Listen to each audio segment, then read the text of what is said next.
We're going to have to come up with, now that StreamYard has a new intro, we need to come up with like a fancy intro. They have like what do you mean, like graphics, like Happy Birthday Bill style graphics? It's something new. Oh, I see we got 33 people. Are we live yet? No. Well, it's something new apparently. There we go. Okay, it's not like the old countdown. We'll have to figure it out and see if I can come up with something. So there is a countdown thing in StreamYard, but I think it's an overlay. It is. I think it's just black and white. Like it's not fancy like Fatbirds or anything.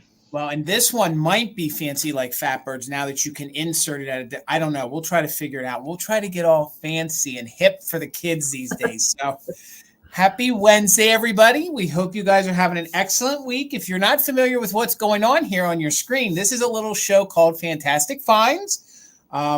It's hosted by the one, the only Amie of Enamor Amie, and I'm Jason of Mother Tuckers. Amie, are you done traveling coast to coast yet? Are you going to take a break? For a little while. I still have a few little things in the month of October and November, but not big out of state things. You're definitely due. You got to be due for an oil change soon. Oh yeah, funny story. Yeah, about 13% left on my car. Yeah, going to Springfield and then Elkhorn and back. Yeah, pretty much. And I just got one done. I literally just got one done. Before you went to Springfield? No, probably like at the beginning of August or maybe the end of July. Gotcha. That was the last time I got one. Yeah. Kim's telling you need to come to Arizona. That's what she's saying. She's saying come to Arizona. There's a lot of places that I have never been that I would like to get to. There's just not enough weekends, it feels like. It's already October. And I feel it's crazy. And then the further you go, the longer the trip takes, So that, it's a whole thing. So was Elkhorn good to you? Do we have a video to look forward to? You just got to wait to see the haul. Okay. That's all I'm going to say. It beats Springfield, hands down. Okay. Yeah. Okay. And Springfield was pretty good, but Elkhorn was good to me. Okay. All right. Mm-hmm. Well, gang, if you aren't subbed to Amie's channel, first of all, congratulations, Amie, on hitting 5K. That's a big deal. Thank you. Thank you so much. Yeah. Thank you, everybody that subscribed and helped me get there. I certainly appreciate it. Now I'm trying to figure out what exactly is going to be the big giveaway or multiple giveaways, something. I'm still thinking that through and the logistics of how to do it all. Okay. So, all right. Well, stay tuned. Stay tuned, guys. So in the event anyone that's tuning in tonight is not subbed to Amie's channel, please do so. We put her link down below in the description area. Please, if you're not subbed to me, please do so. I bumped a couple subscribers here in the past week. And a thank you. I don't know that she watches, but a very, very big thank you to Karen of Lavender Clothesline. I know a lot of our buyers, I know a lot of our viewers watch her. She's a very lovely lady. And thank you so much for coming to Mother Tuckers. And thank you for the kind words. Her latest, it would not have been today's video, the prior video. Half of it, Amie, she shopped our shop. So she dedicated it to. Well, she's filmed at your store before, right? She has. So Karen, thank you so very much. It's an honor to know you, and it's an honor to share the same area with you. So thank you so much. And if y'all ain't subscribed to her channel, please do so.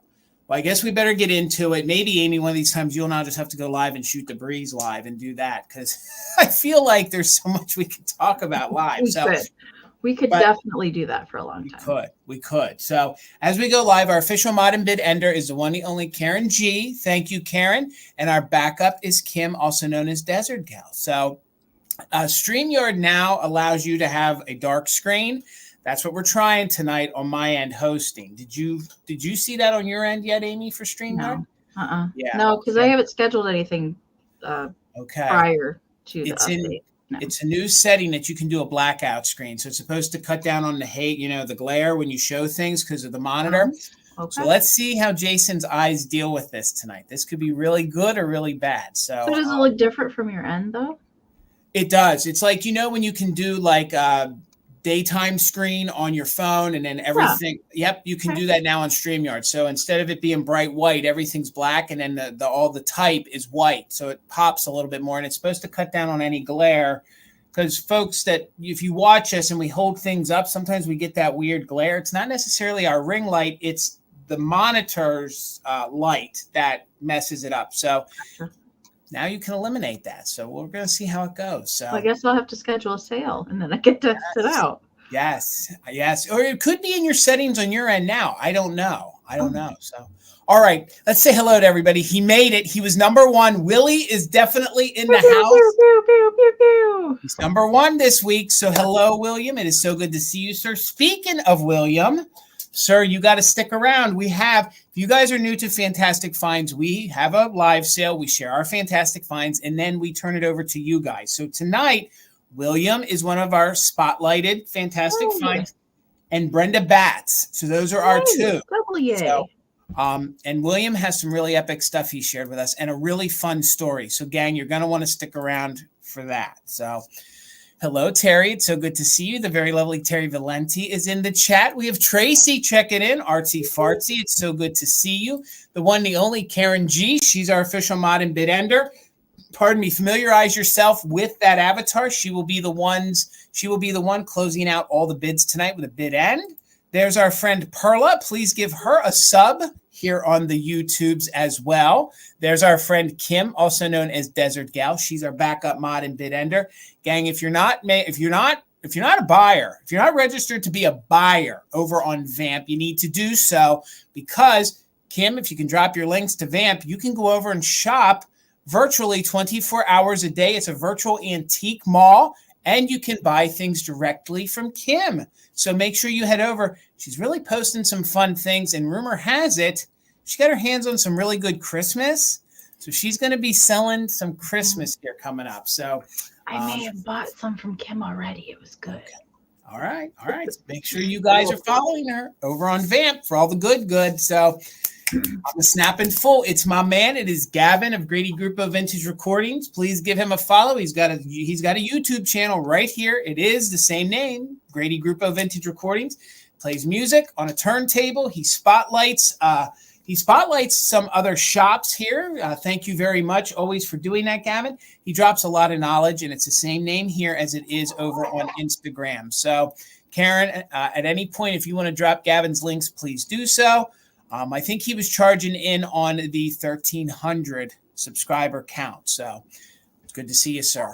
Hello, Lisa. Checking in. How are you, Lisa? It's good to see you. Let's see who else is down here with us tonight. There's our friend Beth C. Vintage. Give her a follow. She's a reseller over on Vamp and has good things. Let's see who else is down here with us tonight. We got the very lovely Cindy Lou, who's Thrifted Treasures. Good to see you, friend. I hope you are well. And again, thank you, everybody who stopped into Mother Tucker's this weekend. It was an honor and a privilege. I think, Amie, you got to see some folks this weekend too, didn't you? I did. I got to meet. I lost count how many viewers at Elkhorn and different places that we stopped over the weekend as well. Like people stopped us while we were shopping. Actually, somebody recognized us in just outside of Chicago. Right. Recognized Mama Pam first. Okay. And we made his day. So that was fun. Yeah. All right. Well, thank you guys. And always, if you see us, stop us. We'd love to say hello to you. So how are you, Deborah Williams? So good to see you, friend. Hope you're doing well. There's our friend Linda in the chat, followed by the one, the only Sugar Britches is here with us tonight. There's another Linda. It's always back-to-back Lindas almost. My mom, Linda, is in the chat. Good to see you, Mom. I love you. Followed by Amy's mother, the one, the only, the world famous Mama Pam. Good to see you, Pam. I hope you are well. Counting down the days until we get to see you guys in September. I mean, in December. That's only like 2 months away. That's crazy. Crazy. It is. How are you, Elaine? It's so good to see you here tonight, guys. We will pick up the tempo here and try to say hello to as many people as we can. Spark Joy in Life is joining us here tonight. It is so good to see you, friend. See who else is down here. We have Crescent Moon here with us. How are you, Crescent Moon? Good to see you guys. We have our friend from Colorado, Chris, my broom closet. You got this, friend. You hang in there. We got the one, the only Debbie Gutierrez is here in the house with us.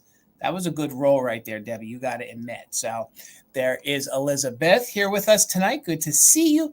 Brenda Brenda, you got to stick around. You're one of our fantastic finds tonight, so it's good to see you. We can't wait to share what you sent in. Guys, Lisa here. If you are not following her, it's the same exact name as she uses here over on Instagram. If you guys love the things that me and Amie love, you're going to love her account. So it's a good stitch. Yes. So please make sure you're following her. She will give you guys so many great ideas, and you'll see so many things that are hard to find that'll make you want to go out and find them. So Lisa, it's so good to see you.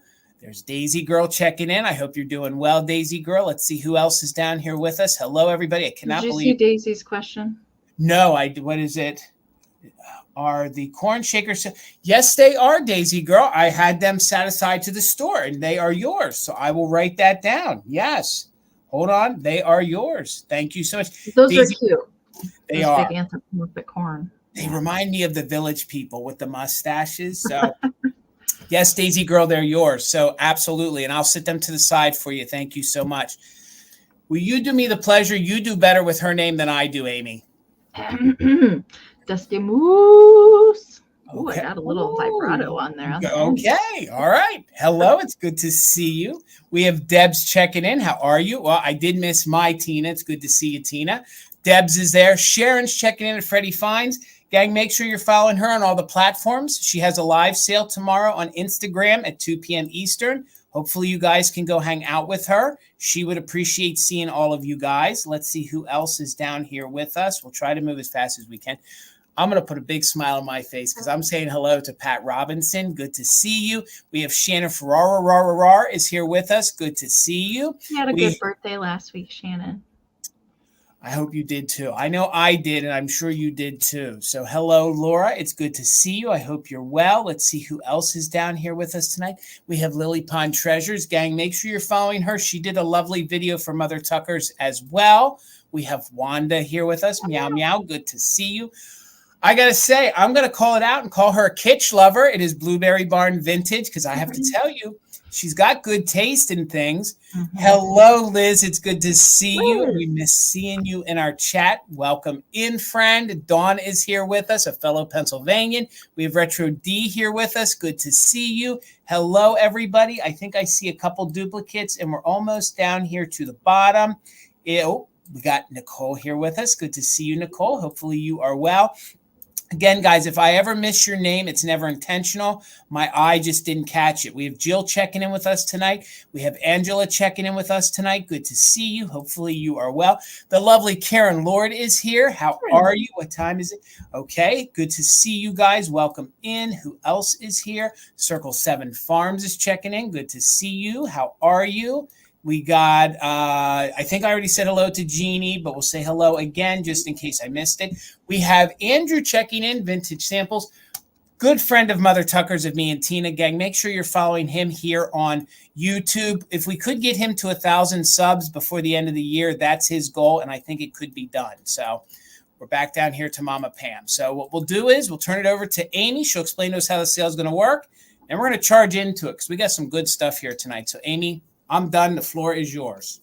So I did get to meet Tina, not Jason's Tina, but the other Tina that we see in the chat, and her husband. We're at Elkhorn. And the lovely Sherry Buchanan also was at Elkhorn. So I know if Sherry's in the Lurkers Lounge, hi, Sherry. So welcome you guys to Fantastic Finds. We do have 16 rounds of vintage and antique goodies to bring you tonight, and a little handmade from me as well. Want to make sure that you guys are in the best version of the chat before we get the sale started. So make sure you're in live chat, all messages, and not top chat. And because of the lag that we always experience here on YouTube, how you can combat that, you can exit out of YouTube completely. Hopefully we don't have any weird techie issues tonight.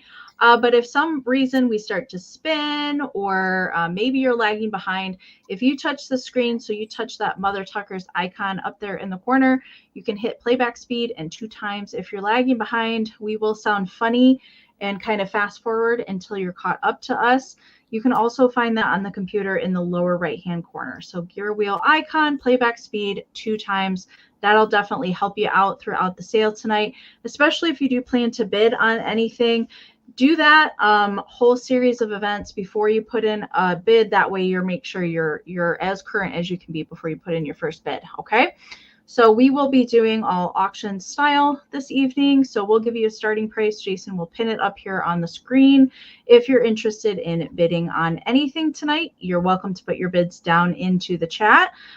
You can do as many bids as you would like. And while we're describing the item, showing it to you, we'll know any kind of issues that it may have, any kind of makers or history, era, any of those things that we may know. You can keep putting bids down into the chat, and Jason will highlight the bids as they come into StreamYard on the screen, so you know that where we're at. And we also will do a 20-second countdown tonight. Hopefully that gives everybody the most fair shot to get the bids in there before the bid end. So a 20-second countdown, and then the highest bid that we see before the official bid end of the lovely Karen Gillette this evening will be the winner. We also do something here on Mother Suckers called Just in Case, and here is how that works. All that we ask to utilize the Just in Case is that you're an active bidder. So at least one straight bid has been put into the item. Then you are welcome to use the Just in Case during the countdown. Okay. So the Just in Case is the most that you're willing to pay for the item with the letters JIC next to it. So if you happen to catch William the other day in Misty and Michael's sale, he used a Just in Case of $1,500. So I think that's the largest Just in Case I've ever seen. I think it was an oopsie. But anyways, you can put, if the bid's at $20, you're willing to go up to $50, you can put in JIC 50 into the chat. And if your Just in Case is the highest before the bid end, we'll bid you up $1 over the next highest amount. But do keep in mind, if there are multiple Just in Case bids put into the chat, those will turn into regular bids. Okay. So at least one straight bid, then you're welcome to utilize the Just in Case. Okay. I know it was quite epic. I don't think I've ever seen that number on a live sale. Yeah, if I had a sale like that, I could get new snow tires for the van this year. Right?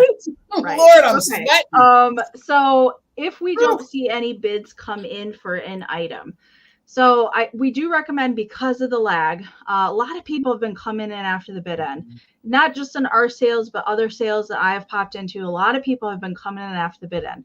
So the lag is real. So put in bids early. That'll ensure that you at least come in before the bid end and have a fair shot at the item that you're interested in.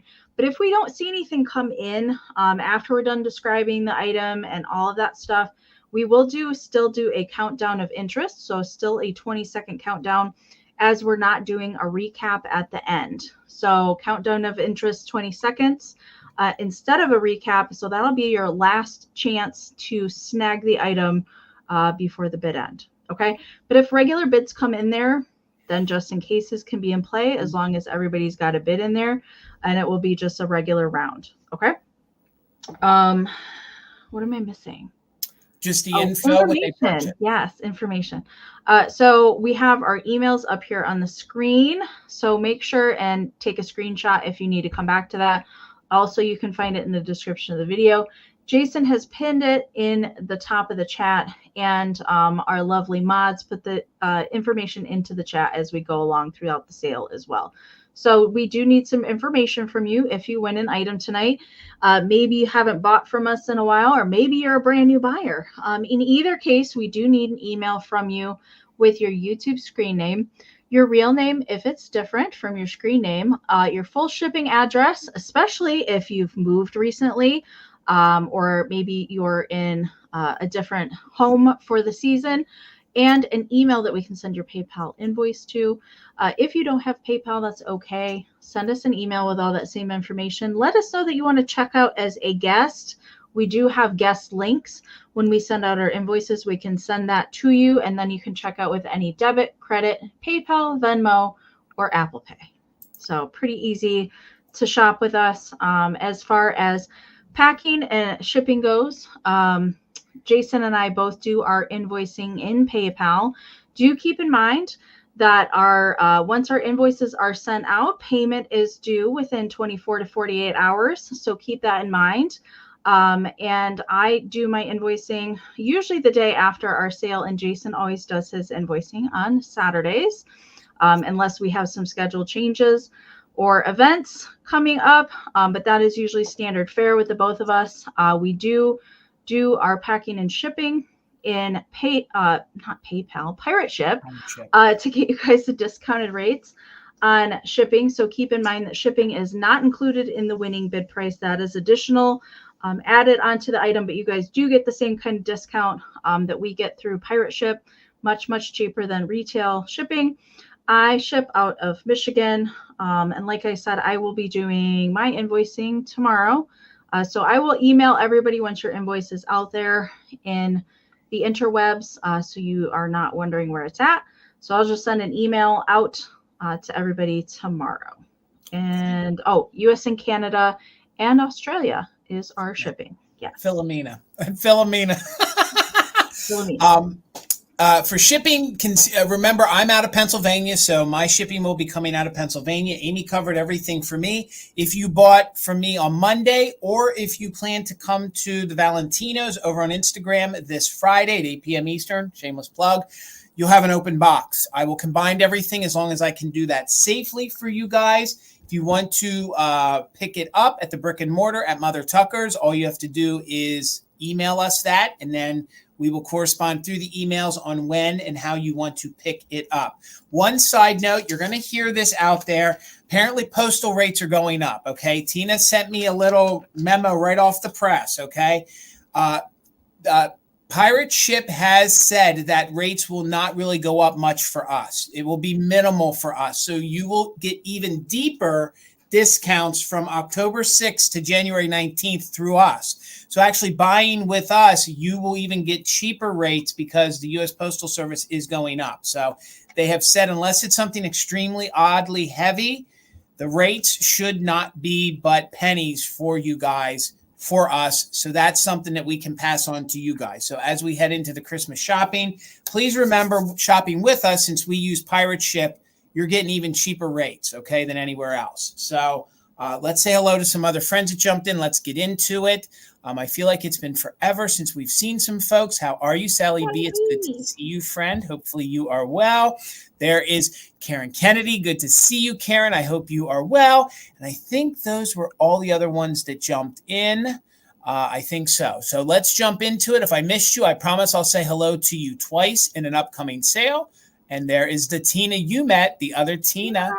That's spelled the right way. It's good to see you. So let's get Amie over here. Let's get this sale started, and then we'll get into your fantastic finds. All right. We're going to start with a choice tonight at 14.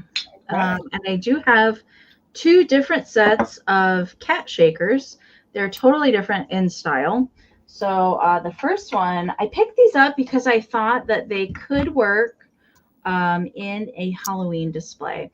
Now for this season of Halloween, I have noticed that there's a lot of pink in decorating for Halloween. So this is the first little shaker set, and they kind of reminded me of witches' boots. So that's why I picked them up. I did think that they were cute. I've not seen these before. I could not identify a manufacturer for these. Although I do think that they're probably late 40s, early 50s, because they do have the cork stoppers, the smaller cork stoppers there on the bottom. Both of them do have their corks present. There's just a little, there's a little scuffing on a couple of the ears, but not really any major damage or chips or repairs or anything. There's just a couple little flea bites on the ear tips for them. And measurement for these guys are 3 1/4 by 3 1/2. So there they are, little white kitties hanging out of the boots. So black boots with a little pops of pink in there. I thought that they were really different, and I had not seen those before. The second choice are these little blue-eyed kitty babes. I also do not know the manufacturer for these guys. I've never seen these guys before either. I did get these over the weekend, and I thought that they were darn cute with their little blue eyes. Also, I thought could work for Halloween. They're not all black cats, but they certainly are cute. These guys are 100% cold painted, airbrush cold painted. There's a few little spots, most of it on the back side where there's a little bit of paint scratching, but not a whole lot going on. Not really any flea bites or chipping or repairs. This guy does not have the stopper present, and then that one does. That kind of rubberized stopper that usually harden and just drop out. That's probably what happened to this guy. So these guys measure 3 by 3.5. Super cute. Great. I don't know. I thought I would bring them together because I couldn't decide.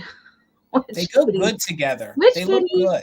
So there we go. There's your two choices. The little black and pink boot kitties or the little blue-eyed kitties. And we're going to do a countdown. Hi, Miss Whittle One. Good to see you. Jill and Karen are both at 15. So we're looking for 16 or more on choice. Winner can take one or both sets. Either one. Let's count it down and see how crazy the lag is tonight. All right. 20, 19, 18, 17, 16, 15, 14, 13, 12, 11, 10, 9, 8, 7, 6, 5, 4, 3, 2, 1. Bid end. Yeah, both Target, Michael's, where else have I seen it? Joann's, TJ Maxx. A lot of pink in the Halloween.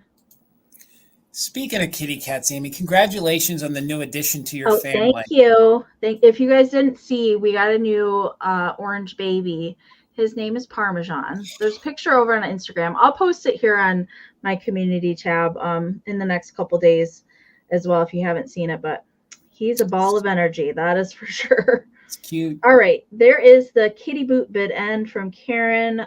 Jill had a just in case of 20. Karen had a just in case of 22. But Nikki had a just in case of 88. So Nikki, let's go pink or blue. Pink or blue. Blue eyes for the one, pink on the boots for the other one. I think I know which one that Nikki wants, but I could be wrong. The ones in the boots always reminded me of like a vampire cat with like All right, Nikki's taking blue eyes.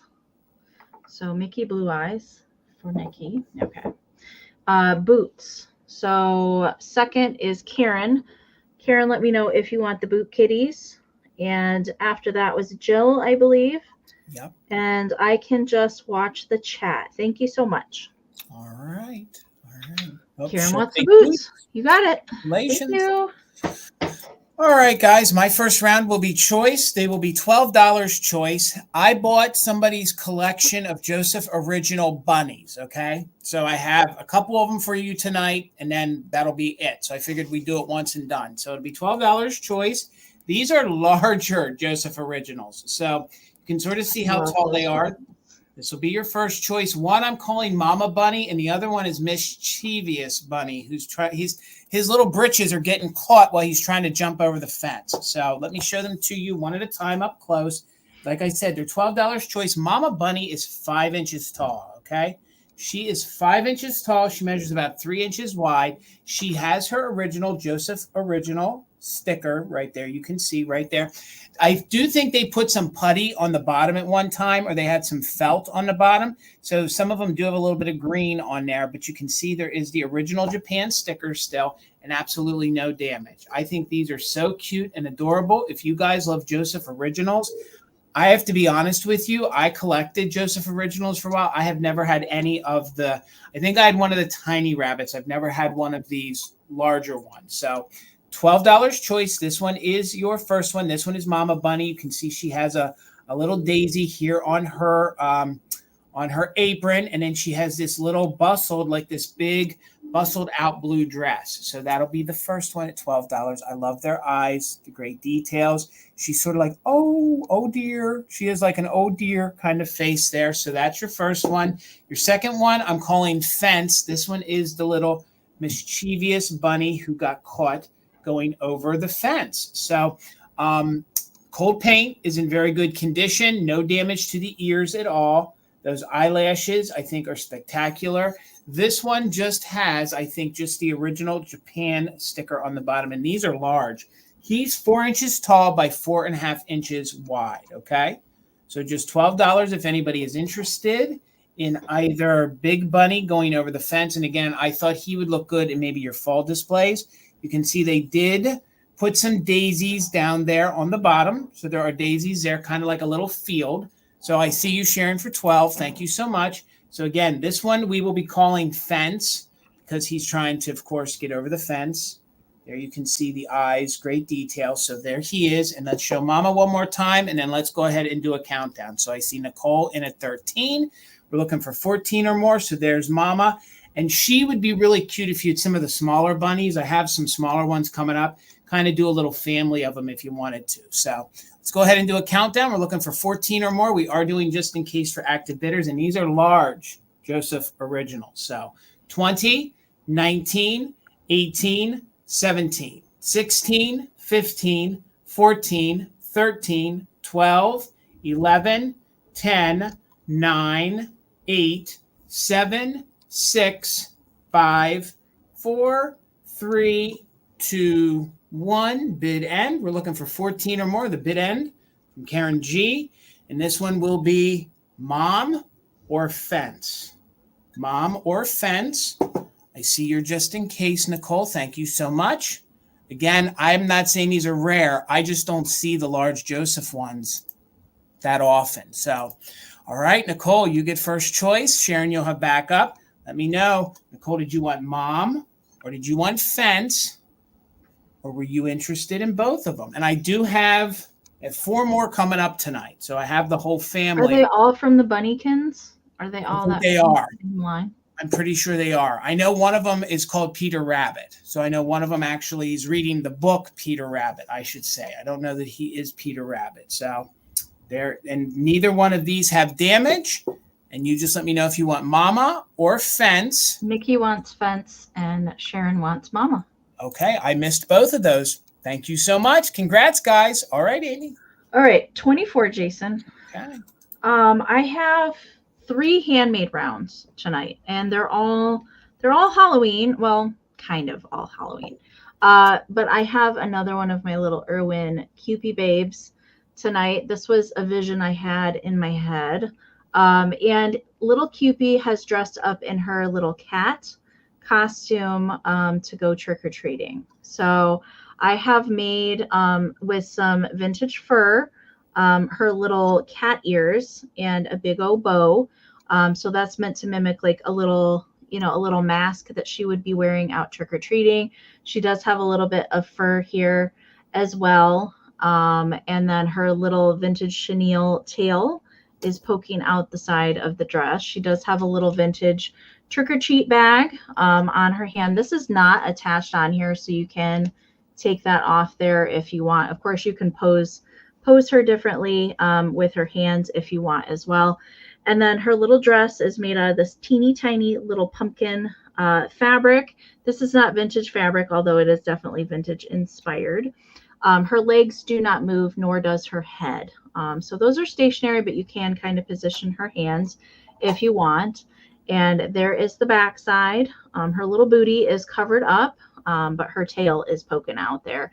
And this you can kind of pose however that you want as well. But she's super fluffy. And I put a little blush inside of the ears to give it a little bit of dimension as well. And also I've applied a little teeny tiny pom-pom on her nose, and I've given her some little vintage twine whiskers as well. So trick or treat. All right. So she measures 7.5 inches tall to about 5 inches wide to the tail, give or take. All right. So I see a Monchichi. She does. Okay, William. That's probably where my brain got that from. Is she definitely looks like a Monchichi. All right. So I see Sally is in at 36. Thank you so much. So we're looking for 37 or more, and I'm going to count little Miss Kitty down. She is signed. Karen, I usually when I send these out, I will autograph them on the bottom of the foot before I send it out. All right, so Nikki's in at 37, so we're looking for 38 or more.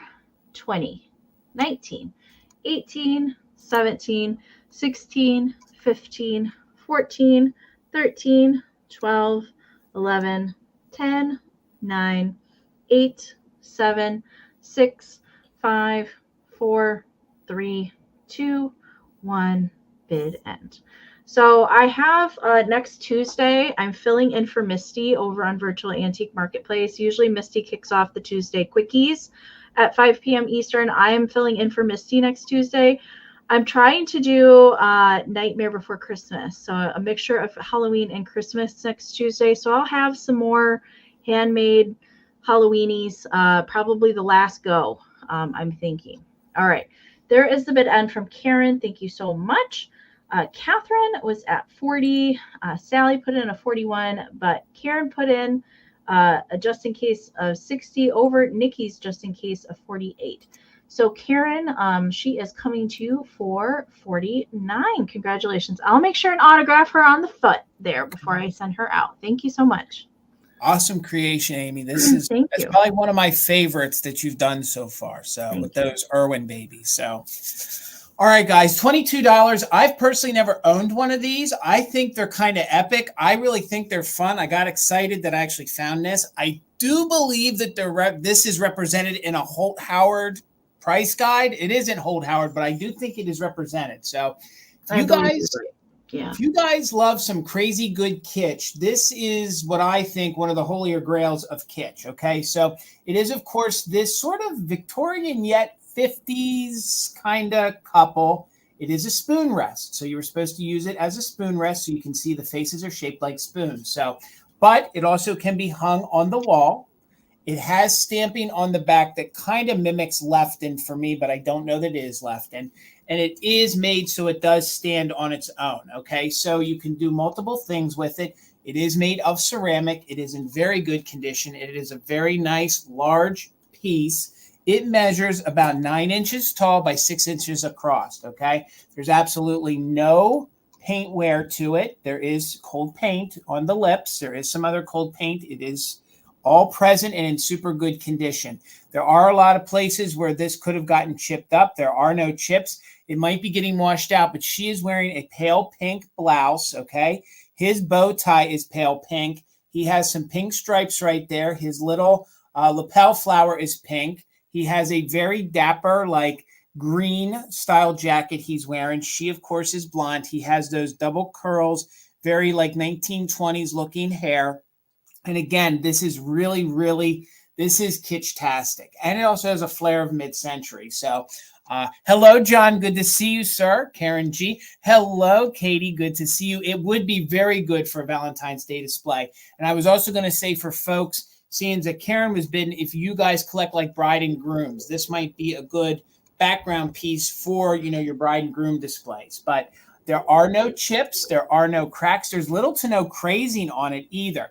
It is also high glazed, and it is sort of a matte finish in some places. So you can see they did sort of do a higher glaze around the face and then around here kind of in their necks. But then the rest of it sort of is like a matte. So Lisa, thank you. I see you're 24. Again, it measures 9 inches tall, 6 inches across. It can be hung on the wall. Of course, you want to use some, picture wire and go through those holes. Plus, it is flat and it will stand on its own. So, and it doesn't even have to be leaning. I would lean it, but it doesn't have to lean. They gave it such a nice flat bottom that they even painted it. Like they didn't have to do that. They didn't have to continue his arm down like that or her torso like that either. So I just think it's a super fun piece. It's one that I've never had before. And I really think, if you collect shakers or tea bag holders or, little hors d'oeuvre, you don't really always find a ton of the little spoon rests. So let's go ahead and count it down. We have Lisa in at 24. We're looking for 25 or more, and we are doing just in case for active bidders. So 20, 19, 18, 17, 16, 15, 14, 13, 12, 11, 10, 9, 8, 7, 6, 5, 4, 3, 2, 1, bid end. Very kitsch-tastic. I think it's a really fun. I've never seen these in person ever anywhere. Neither have I. And it's one of those pieces that when you see it online or in a book, you don't realize how big it is. How big it is, yeah. Until you get it in person. So there is our bid end. I'm checking on both devices. Lisa, I'm so sorry. Your 55 did come in after the bid end. So with Lisa's 24 and Karen's just in case of 30, it's coming to you, Karen G, for $25. Thank you so much. All right, Miss Amie. All right, 36, Jason. Okay. All right. I do have one. She was actually a duplicate of the Chase Japan Masquerade angels. A lot of people love to use these to decorate at Halloween time, although she is a pink angel, but she does have a little masquerade mask in her hand. And she does have a counterpart to her. I had the pair that I found on the 127. I actually sold that pair already to somebody on Instagram. But the counterpart to her, she actually is holding the masquerade mask up to her face. So there is a pair. There aren't any other ones to the series, not that I have ever seen, just the pair. She does have her Chase Japan sticker there on the bottom. She's in really lovely condition. I can't really, there's a little bit of crazing, but I'm really trying to be nitpicky. She's in really, really lovely condition. There's a lot of possibilities for chipping, flea bites, paint loss, all that stuff. She doesn't really have anything. Her halo gold paint is really nice. No kind of pitting to it or anything like that. No wing repairs. And that little foot sticking out that, you know, we always think of Garden Guy Bill with the little feet poking out there at the bottom of the dress. She is dressed in pink.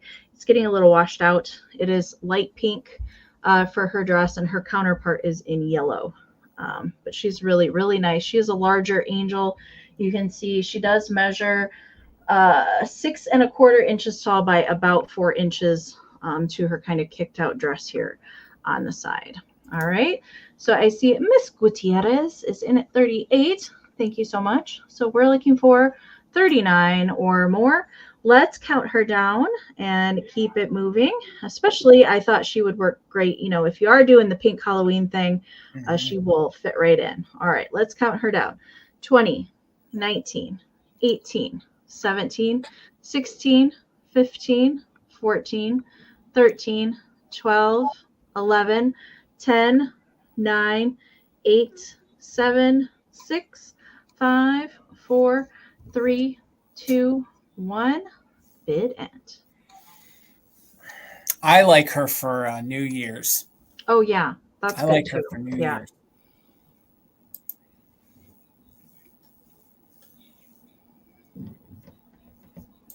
All right, there's the bid end from Karen.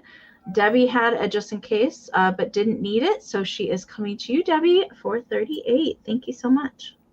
All right, gang. I have a super kitschy planter next. It's going to start at $18. Apparently, they come in different colors. This is the first time I've ever had one of these. Tina found it. I'll give Tina credit. It is this plaid puppy dog planter, okay? It is very 1930s looking. So cute. Also very 1950s looking. It is very sweet and super good condition. It looks like there's a deep crazing line, if I can get it to show, right here by my finger, okay? I can kind of catch it a little bit. I don't know if it's a defect, but I don't necessarily think it goes all the way through, but it's kind of at the right place. Apparently, he comes in different colors, ways. This one is, of course, the green plaid. Really fun, really good condition. Apparently, these are very, very collectible. This does have the keystone mark on the bottom, and it does say Japan. He is a nice sized little puppy dog planter. Before I get into the measurements, what I like about him is at Christmas time, he kind of looks like he'd be a stuffed animal, and he'd be a fun He's little a gingham dog. He just needs a calico cat. He would be right, and he would be just super fun. Kind of, if you guys collect kitschy stuffed animals and things, this would be a nice kind of porcelain or ceramic piece to mix in with that collection to break up all the plush. That's what I was thinking. So he's about 5 inches tall by about 5 inches wide. Hello, Kim. Good to see you guys. Thank you guys for joining tonight. So he's just $18 if anyone is interested. Let's get in on those eyes. I love it. It is like early kitsch. It's not like the 50s, 60s kitsch. It's earlier kitsch. And they did a great job with the plaid all the way around on him. Would you consider this like gingham, probably like a gingham pattern? Yeah. Is that okay? That's basically based off the storybook, the gingham dog and the calico cat. Yes. They did like all sorts of manufacturers did shakers or figurines, planters, wall hangings. I've seen. I even think he would be great if you guys did like a summer display and you were looking for like a plaid kind of almost tablecloth picnicky kind of feel. Do you know what I mean? Like he really doesn't even need to be a planter. He even looks like just a fun figurine. Minimal crazing, by the way, just a little bit on the underneath. I think at one time he was originally 59 cents. That's one of those grease pens that we see sometimes. They did go ahead and give him like a creamy white kind of belly on there, but he is just super adorable. And on my research, there were a couple different colorways, but I kind of like the cobalty blue on top. He also would look cute with like a bottle brush tree in him for Christmas. He would. And again, he's in very good condition with no major chips or cracks, maybe a little deep craze line right here or a manufacturing defect, but I think it's at the right place. So Dana, thank you. I see you're 18, looking for 19. Let's go ahead and count him down. He's just super cute. So 20, 19, 18, 17, 16, 15, 14, 13, 12, 11, 10, 9, 8, 7, 6, 5, 4, 3, 2, 1. Bid end. Oh, that is awesome. Definitely on a shelf with jade. I didn't even think about that. And Laura, you're right. He would be a great St. Patrick's Day. Didn't even think about that. Perfect for St. Patrick's Day. Perfect. All right, guys, there's the bid end. Thank you so much. So I'm assuming he's going to look great on a shelf with some jadeite. So that's awesome. Congratulations, Dana. I agree. He would be the perfect jadeite puppy dog. All right. 36, Jason. Okay. All right. I think I have a couple things in here tonight from either Springfield or Elkhorn. This was something that I got at Elkhorn over the weekend, and it's been quite a long time since I've had one of these. The last one I found in Iowa in January. That's how long it's been. And I really don't see these very often, especially not with all the things that they're supposed to have in there.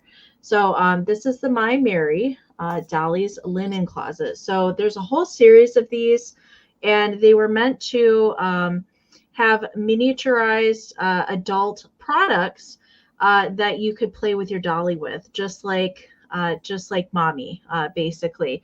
And they all came in these little cardboard closets. I absolutely love these. They're stinking cute. So this part little opens up, and like it says, just like Mommy's. So this is the little linen closet, and you can see all the tiny little products that are in there. So there's a tiny little box of facial tissue, some little dolly diapers, and towels, and little ivory snow boxes. I actually have one of these in my laundry room. There are a couple of the little safety pins that we're missing in there, although that's pretty easy to replace, I think. I just didn't get any out of my stash to put in there. I can. It's not that I don't have safety pins. I just didn't do that.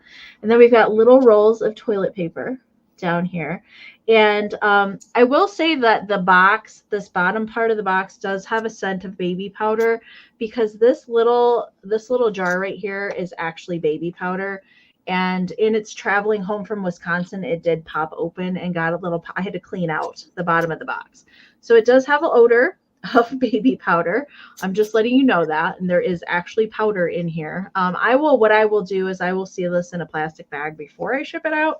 And then there's another little box of tissues, another little toilet tissue, and then two of these. I'm going to take one of these out. So you can actually see these little paper towel rolls. They're so stinking cute. They're actually, actual paper towels with the little wrapper on the outside. So cute. And like I said, there's a whole series of these that they did. There's a party closet. There's a picnic with a little little plaid cooler. Like, they just didn't leave out any detail with these, and I think they're spectacular. Most of everything that was supposed to originally come in here is in here, except for the few safety pins that are missing. But I think it's pretty darn complete. And the box is pretty good shape.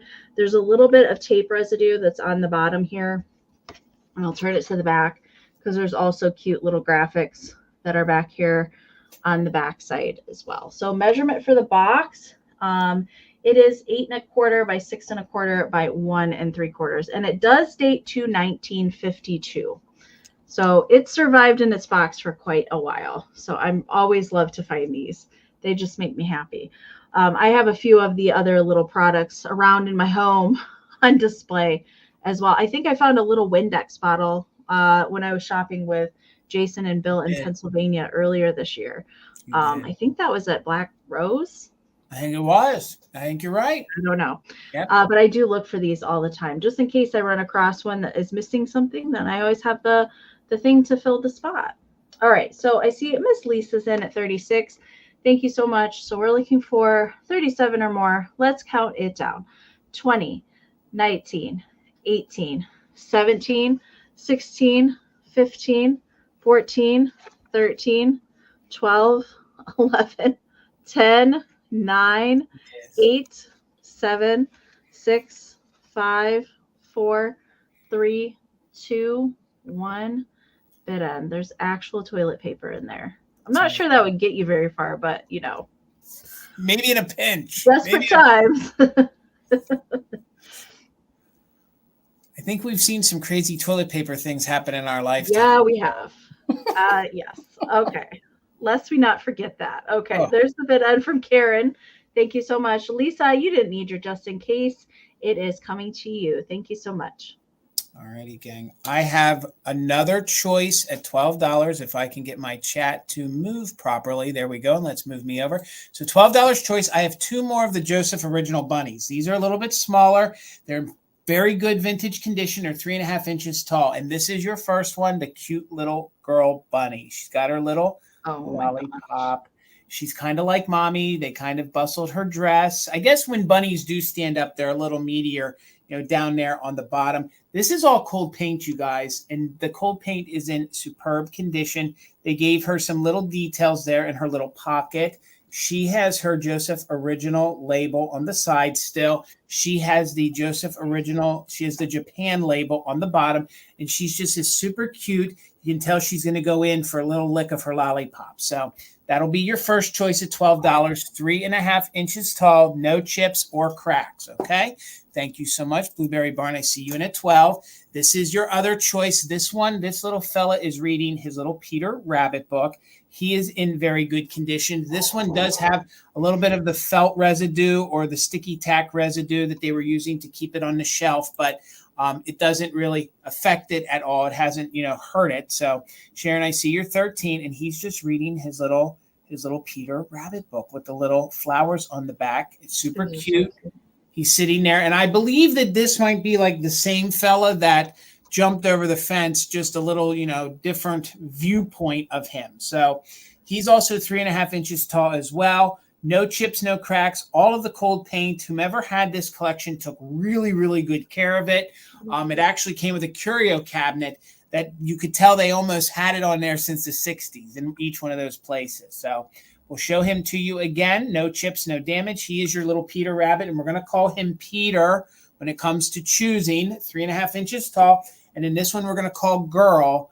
And again, she's super cute in her big little pink dress with her little lollipop. So let's go ahead and do a countdown. We're looking for 14 or more, and we are doing just in case for active bidders. So 20, 19, 18, 17, 16, 15, 14, 13, 12, 11, 10, 9, 8, 7, 6, 5, 4, 3, 2, 1. Bid end. Hello, Miss Patty Rose. Good to see you. You did come in right when we were having our toilet paper conversation. And again, this guy will be Peter, and this little girl will be just known as Girl. So I see your just in case, Sharon. Thank you so much. I see your just in case, Blueberry Barn. Thank you both so much. We'll see the bid end coming in from Karen G in just a minute. There it is. Thank you so much, Karen. So with blueberries, just in case, Sharon at 17, you get choice. Let me know. Did you want girl? Did you want the girl, or did you want the little boy that we're calling him Peter? Did you want Mr. Peter Rabbit? All right, Patty. Okay, they're both yours. Thank you so much, Sharon, and congratulations. All right, Ms. Amie. Okay, $40, Jason. Okay. Is my next round. And this meow meow bow tie kitty. A lot of you wanted me to keep this, but you didn't know that I already found another orange kitty at Springfield that I did end up keeping. But this is a harder to find Lipper and Mann. I know some of you were probably expecting me to say Arnart. He is actually made by Lipper and Mann. He is a tiger striped kitty, so he's orange with the darker tiger stripes. And they did do this particular cat in a couple different colorways. But what is a little bit different about him is that instead of a red polka dot bow tie, he has a blue one. And it kind of really coordinates with his blue eyes that he has and those big old lashes that we're used to seeing from these bow tie critters. He does have some whiskers. Now I will say, because he also is 100% cold painted, and then this bumpy texture that they kind of make him out of, it does prone to like have a little bit of paint scratching and wear to him. Now there is some paint wear to the feet. The bow is really, really nice. There's a little bit of wear to the face. Up here on the ears, there are a couple, it feels like there's a shave off of each ear, although it's really not noticeable. I'm not sure if that was something with the molding, because they're very uniform and they're exactly the same on both sides. So I'm not really sure on that. But the back of him, there's really not a whole lot. There is a little, one of the little bumps there on the end of the tail looks to be, that's why it's white there. So it knocked some of the paint off. There he is on the bottom. This hole here was from manufacturing. It's to let the air out so it didn't explode in the kiln. It is numbered, so there would have been a Lipper and Mann foil sticker at one point in its life. And also we can see that there's a loop here at the front, indicating that once upon a time there was babies attached, but we know when they're not present, they just went off to Tiger College. They did. So they were not there when I found them. They did do the same tiger cat in different figurines, salt and pepper shakers, and other colorways in the chain families. But I love it. It's a big old chunky cat. Measurement for him, he is 5 by 5 1/4 by 3. So he's a fairly large kitsch-tastic figurine. So I see Nikki's in at 41 and Wanda was in at 40. Thank you, ladies, so much. So we are looking for 42 or more. Let's count Kitty Friend down and keep it moving. 20, 19, 18, 17, 16, 15, 14, 13, 12, 11, 10, 9, 8, 7, 6, 5, 4, 3, 2, 1. Meow, meow. Bid end. These are another thing that are larger in person than what books. Oh, and there's much larger ones. Yeah. Trust me. There's some huge bow tie critters out there. All right, there's the bid end from Karen. Thank you so much. So 2 just in cases in play. Wanda had a just in case of 57. Nikki had a just in case of 60. So for 58, Nikki, Kitty Friend is coming to you. Thank you so much. All righty, gang. My next item is going to start at $18. She's in very good condition. I can't tell you if a lot or some of the hair in the back has disintegrated, okay? So I'll show that to you first. I'm not too sure, but she does display beautifully from the front, okay? So I kept that in mind when pricing her. I don't know. I assume there is or could be some hair missing on the back, okay? Not sure if it's a little bonnet going on or hair disintegrated, but I do want to note that in the back. Other than that, she's in remarkable good condition. There's no stains or tears to the stockinette face. There's no tears or stains to the arms or to the legs, okay? She's a 10-inch tall pose doll. You can see that she has this great lace kind of skirt. And then I feel like these are little mercury balls that they adorned her collar with, pardon me, on there. They kind of do feel like little mercury balls. She does have her original Japan sticker on the bottom with some sort of a stock number, but she was originally purchased at Penny's. Okay, so that's upside down. Let's look around. And I think she was $2 or she was 20 cents at Penny's. I can't make that out, but so I think that's super cute. Her base is, of course, that typical 50s turquoise blue. It is a wooden base. She is in very good condition. Even her little slippers, they're still the right color with no staining. You know, a lot of times they start to discolor with age. Her pink is in very vibrant condition. And again, I shouldn't say again, but a lot of these pose dolls, I don't normally find them that they have different colored hair like that. Okay, so, but there could be a condition issue here in the back with hair. I'm not too sure, but from the front, she displays beautifully, and you can see she has this fun yellow bow in her hair. You can see that her eyes, I love when they paint them like that. It just has a great 3D sort of look to it. There are no stains. There's no, issues with the neck. Everything else seems to be in super good condition. And you can, of course, pose these however you want. I kind of like the little leg kicked back, but you could straighten that out if you want to. So she is a pose doll made in Japan, super good condition. I'll tell you, if trying to find these anymore in the wild, I don't see them. I don't ever see that size. So, and she's only $18. Maybe she is missing some hair. I don't know. Maybe you guys would want to put a hat on, but honest to God, at $18, when you display her, honestly, you're not going to see if there's any hair missing. She does have little breeches on. That is permanently up. That's the way they have it. It is actually sewn in like that. So that is the look they wanted. That's not, from like being stored in properly. But you can see there are no holes, and it is this gorgeous, gorgeous, vibrant, hot pink color. So let's do a countdown of interest. Remember, gang, we won't be doing a recap. So if anyone is interested in her, she is $18.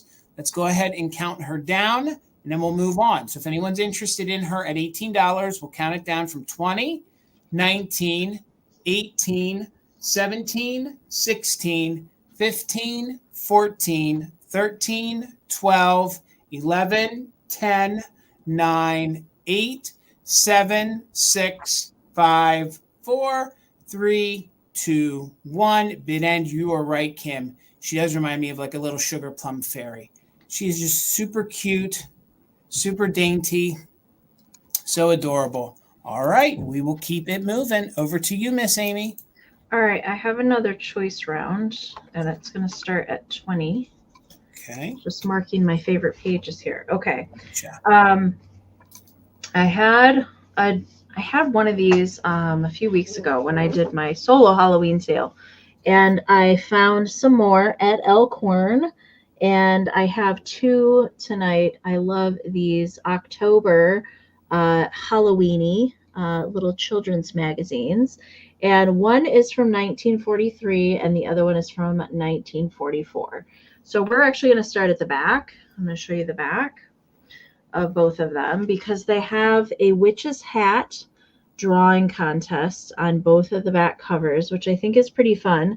So you're meant to draw the fanciest witch hat that you possibly can and send it in. Here's the prizes: a $25 war bond, $10 in defense stamps, or each a whole year subscription to your favorite magazine. Isn't that cool? That's and really cool. Here is the other one. So I think that you're meant to draw the spookiest witch that you can underneath the hat for this one. I just thought that that was fun. So let's start with 1943. And I'm going to leave up, obviously, I'm not going to show everything that's in here and leave something to the new owners. But inside the front cover, of course, we expect some really cool graphics and stories and things from the 1940s Halloween. So there's some really cool things in both of these. I actually picked these out solely on the covers, not I didn't actually, these were sealed in plastic, so I actually didn't look through these before I picked them out. I just like the covers. So this one's got the 3 witches here on the front, and the little black cat. They're reading the witchery book on the front cover for that one. The Halloween pancake is a story that's in here. I've marked a few of my favorite pages to show, but then I will leave the rest. Here is a couple pages on how to do a Halloween party and some games that you can play, even some food that you can serve. We've got cat's eyes, so olives, spooks that are circles of bread with cream cheese and pimento faces, witch's brew, ciders or grape juice, cupcake goblins, and to make a little chair ghost for the back of your chair. So cute. There are some other color pages in here. Of course, we've got your Halloween party invitations with the same witch illustration that's on the front. And then the little envelope and place card there that you could cut out. I love the black cat graphic on that one. I just have a couple more things. There's some other things that you can cut out in here. Of course, there's always in these magazines, there's always a little play that you could put on with some other people that come to your party. And then I will show, there's the back of that one. So that's the witch contest on the back of 1943. 1944, here's the cover of that one. The witchy is dressed in purple with her little black cat. Really cute illustration. Both the same illustrator on both of those. And here's the inside cover for this one. Just cute little kind of pixies and kittens with the pumpkins. This one made me laugh. The first little story that's in here is Tailspin Tina. Tailspin Tina. Okay. Like a little witchy story, spelled differently. Tina, but I thought that was cool. And then here's some more Halloween fun and games, things that you could make out of construction paper, things that you could look at that little devil costume. So cute. And then here we're opening up into some color pages. These are some decorations that you could make with paper plates, some other spooky decorations and puzzles that you could cut out. And here's some little limericks on the other side of that one. And then I will just show like the back cover for this one. So that one has the Draw the Witch hat on the back. All right, so 1944 and 1943, those are the choices. Dana's in at 22. Of course, I left a lot to be seen in there. So surprises are to be found when you get it in the mail. All right. Christine's at 23. So we're looking for 24 more on choice. 20, 19, 18, 17, 16, 15, 14, 13, 12, 11, 10, 9, 8, 7, 6, 5, 4, 3, 2, 1. Bid end. I have one other one from 1936, and that one's coming to Vamp on Tuesday. Okay. These graphics are fantastic. The illustrations, like they're. I really have to do some more research on the signature down here in the bottom and figure out if she did children's books, because I love her illustration style. All right, there is the bid end from Karen. Blueberry Barn had a just in case of 26. But MJ had a just in case of 37. So MJ, we're going to claim by year. So you can tell me 1943 or 1944. You could certainly take both if you would like. And Aaron at Blueberry Barn is going to have second choice. And then Angela, if Aaron passes. I love these. They're fantastic. He had a whole, like a half a table full. I was in his booth probably 20 minutes trying to decide which ones to get. Wow. Oh, gosh. Fern Bissell Pete. She is an illustrator for children's books. Okay. All right. And MJ wants them both? She wants them both. You got it. Thank you so much. Okay, guys. My next item is going to start at $40, but it's going to be one of these situations where, wait, there's more, okay? I've never found one of these in this good of condition. Tina collects some of these, 50s and 60s little vinyl cases. This one I found over the weekend. It's in very good vintage condition with no major splitting. It says that it is made by the Mann. I think it's the Massenfield brothers. I wrote it down. The font's a little bit different. I'm sorry. It's Hassenfield brothers. It's made by the Hassenfield brothers, Central Falls, Rhode Island, USA. So that's stamped on the bottom. Okay. This is not from 1921, although that I think might be some kind of a stock number. Okay. So for $40, you're bidding on this great 1950s, early 1960s vinyl case. It is a makeup case. You can see all these fun little girls here, in their little dresses, some fun little daisies all the way around. Here on the top, it even has the handle. Now, this is like some schmutz that's on it. It's not torn. I didn't try to clean it. There's a little more schmutz right here. It even has its original little buckle here on the front, okay? There's not even any rust on that. And then here on the back, it has those other fun repeating daisies. I showed you the top a moment ago. It has all those fun details. Now, I have never found one of these that you open it up, and it has all of the pieces on the inside. Amie, have you ever seen one with all of the? No. No. So for your $40, you're getting a almost complete. I think It's missing the little perfume that sat in there. And it does have its little original paper that belongs there. I don't know why the perfume's missing. Everything else is in there. It says the atomizer in this set will actually use water only. So that comes with it. So for $40, you're getting this vintage case filled with all of the little compact, little plastic scissors, little plastic manicure pieces, the little plastic comb. Up here on the top, you have all the other manicure pieces, even the teeny tiny lipstick up there in the corner. So if you guys are into kitsch or you guys are into vintage toys, I think you might actually have a better chance of finding the little perfume or replacing it. I didn't even pull this out to see if it fell down in. No, because then what you can do is this becomes a little travel display case. You lift up the cardboard and then you can actually store things down there in the inside. So the inside is pink. That is all cardboard. It is still intact, which I think is amazing. I didn't even research this online, so I don't even know what these go for. I'm not sure price-wise. It looks like that would be the lipstick. This would be your little makeup pencil, and that is a real pencil. Plastic mirror, it has the original little nail file. I think that would be like part of your manicure pieces. I'm not too sure what that would be used for. It doesn't look like anything's broken. They're all held in there by either the cardboard or pieces of string. The fact that it was not even played with is amazing. And then it has the faux chrome little mirror, the faux chrome little scissors, some of the little buffer here for the nails.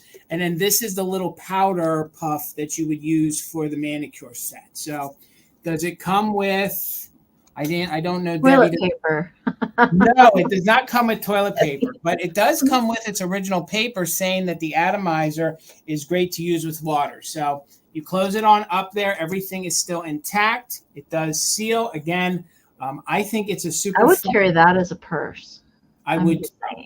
If I was going to carry something like that, I would definitely. Like back in the days when I was a DJ, I used to use old bowling ball bags to carry all my DJ wires and things. I thought that was sort of fun. So it measures just about 9 inches this way. So it's about 9 inches across. It measures about 5 inches tall. I didn't measure it with the handle. And then from the side, it's about 6 inches deep. That cannot be correct. There's just no way that's 6 inches deep. So let me double check my measurement. Sometimes we write things, but we're thinking, no, it is 6 and it's 9. Yeah, so it's 6 inches deep, 9 inches across. So it is that faux vinyl.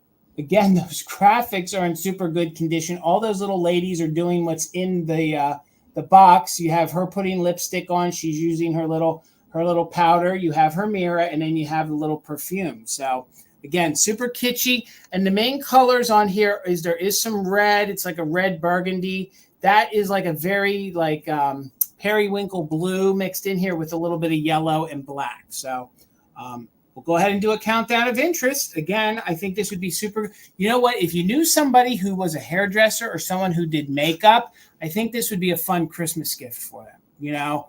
Or if you had a youngster that maybe you wanted to gift them maybe a vintage toy, or maybe even treat yourself. And this, I think, would be one of those fun little items to put under the Christmas tree kind of as a faux gift. So let's go ahead and do a countdown of interest. It's $40 if anyone's interested. So 20, 19, 18, 17, 16, 15, 14, 13, 12, 11, 10, 9, 8, 7, 6, 5, 4, 3, 2, 1. Bid end. And remember, guys, no recap, and they won't come back. So I still think $40 might seem like a lot, but the fact that it had all that, I could not offer it any less than that. Wow. So, all right, guys, we'll move over to Amie. Go ahead, Miss Amie. Okay, 36, Jason. Okay. Okay, I have not done this video yet where I got these, and I've had these for a few weeks yet. I have a whole set of the towels of the week, and they all feature a Cupid. I've never run across any kind of embroidered design with Cupids before, and I thought that these were darling cute. They're all here. All 7 days are here. Now, I have freshly laundered these and pressed them as well. So there might be a tiny little spot here or there, but overall, they are in fantastic condition. I'm not sure that they were ever used as cleaning towels or drying towels or anything. While I laundered them, they were folded in a certain way where they got kind of stained how they were folded, probably for a very long time. So I'm going to show you each one. Now, I want to tell you right now that these are folded, but they are huge towels. I'll unfold one of them, but each of the towels measures 17 by 27. Okay, so they are large dish towels. So I'll show you each one. Actually, we'll open up Monday. So it's wash on Monday, and we'll unfold this one and show it to you. So they have these little black and red embroidered on each end, and then the design on the opposite end with also the embroidered. So they look like they are hand embroidered. You can see on the back side. So they're nice, large, thick linen dish towels. So that was Monday. So we wash on Monday, and then we iron. I don't know if I agree with that. iron on Tuesday in no clothing, by the way. Just in your little apron. So that's Tuesday. Then we sew on Wednesday, also with no clothes on. The Cupids. They are up to no good. All right, and then we go to market on Thursday. That Cupid is actually holding on to a jam jar. You can see the J and the A, but the M is covered up. And then maybe some biscuits in the little basket there. Market on Thursday. And then we have clean on Friday. Now we have a little apron on for cleaning. Really cute.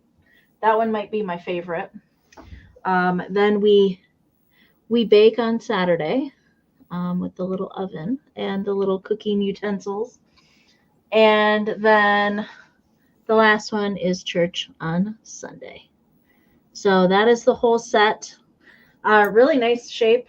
Would make a really nice gift for somebody if you have a Cupid lover in your family, or maybe you. I thought that these were cute. I couldn't leave these behind, and they don't smell weird. They smell like fresh laundry. Okay, I will tell you that. I do try and launder the linens as much as I can. So that's all of the designs there. Again, sew on Wednesday, and then iron on Tuesday, and then we're back to wash on Monday. I like that she's hanging up her little skirt and her little flower crown to dry on the line. All right, so I see Miss Dana's in, at 38, and Erin was in at 36. So we're looking for 39 on the set of 7 cute embroidered dish towels. Let's count them down. 20, 19, 18, 17, 16, 15, 14, 13, 12, 11, 10, 9, 8, 7, 6, 5, 4, 3, 2, 1. Bid end. These are heavy. Holding the whole stack up there. Looks like these the are embroidery. Some thick towels. Looks like the embroidery was really quality done, Amie. It's really nice. Yeah, somebody spent a lot of time. They even did, I don't know if anybody's familiar with embroidery work, but they did French knots for the little flowers there on there. I know Bill would be proud that I knew that. Okay. There's the bid end from Karen. Erin had a just in case of 45 over Dana's 38. So Erin, these are yours for 39. Thank you so much. All right. My next item is going to start at $10, and it's because of the condition. So this is yet a very epic book. I think Amie sold it once or twice, and I was very excited that I could actually find one. So this is poems for the very young child. The reason it's starting at $10 is you can see there is some issues here to the spine. Okay. This is going to be one of those books that you can actually feel safe and be all right to tear apart and frame and to craft with some of the pages in here. It is pretty epic. So if you guys are into some 1930s illustrations, and if you are into fairies and pixies and gnomes and all those great things, this is a really good book. So $10. It is from 1932. It's made by Whitman Publishing Company. And you can see right out the gate that we have, some forest critters, and we have some little pixies in there. I want to think that they're reading or getting ready to sing their Christmas carols. So that's the front. Here is the back. Okay, so for the $10, just note the issues on the side. You did have one of these before, right, Amie? I did, yeah. I have had that book before. All of the illustrations are in the form of a silhouette, so it's really nice. It's really fun. Again, we have all the other fun things in play that we all love in these books, I think, that are whimsical, from mushrooms to maybe the kids dancing. I even think there's some nymphs that are in here. And again, this one is Whitman Publishing. Look at those graphics. So seeing that the spine is the way it is, you could feel free to take these pages out and frame them. And for $10, everything is intact. You even have, look, how great would this be? You have the anthropomorphic, so good. The grasshopper there with the spider. I think that is some awesome Halloween. And of course, they are on top of a mushroom. We'll quickly go through some of these. I won't hold you up because I think y'all know what this book is all about.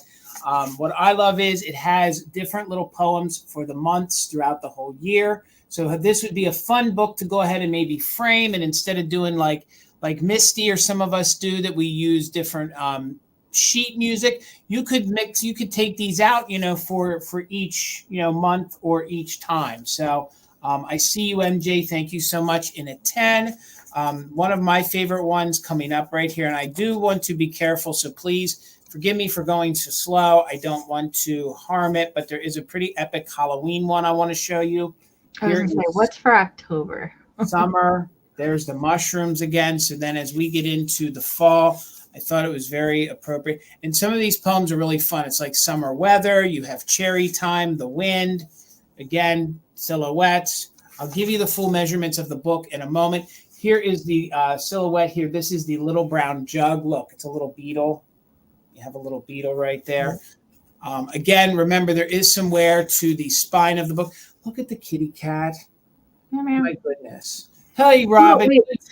What are the two names at the top? Toodlekins and it's Toodlekin.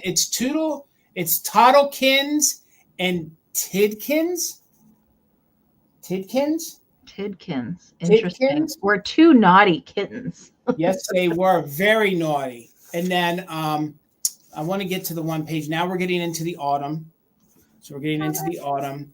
And then there's a really good one coming up. Here we have some of we have the dance of the leaves. And again, this is one of those ones that as long as you take them out and you get it out straight, you can frame these and reuse them. And this is one of those books and here we're getting into winter. Here we have some more little fairies. Here, look at the fairies dancing with the snowflakes. Let me jump ahead here. I want to get to the. Oh, there's some really good ones coming up. This is a really, really fun book. Did I miss the Halloween? No, here it is. So here we get into some of the Halloween ones. Let me show them to you very quickly here.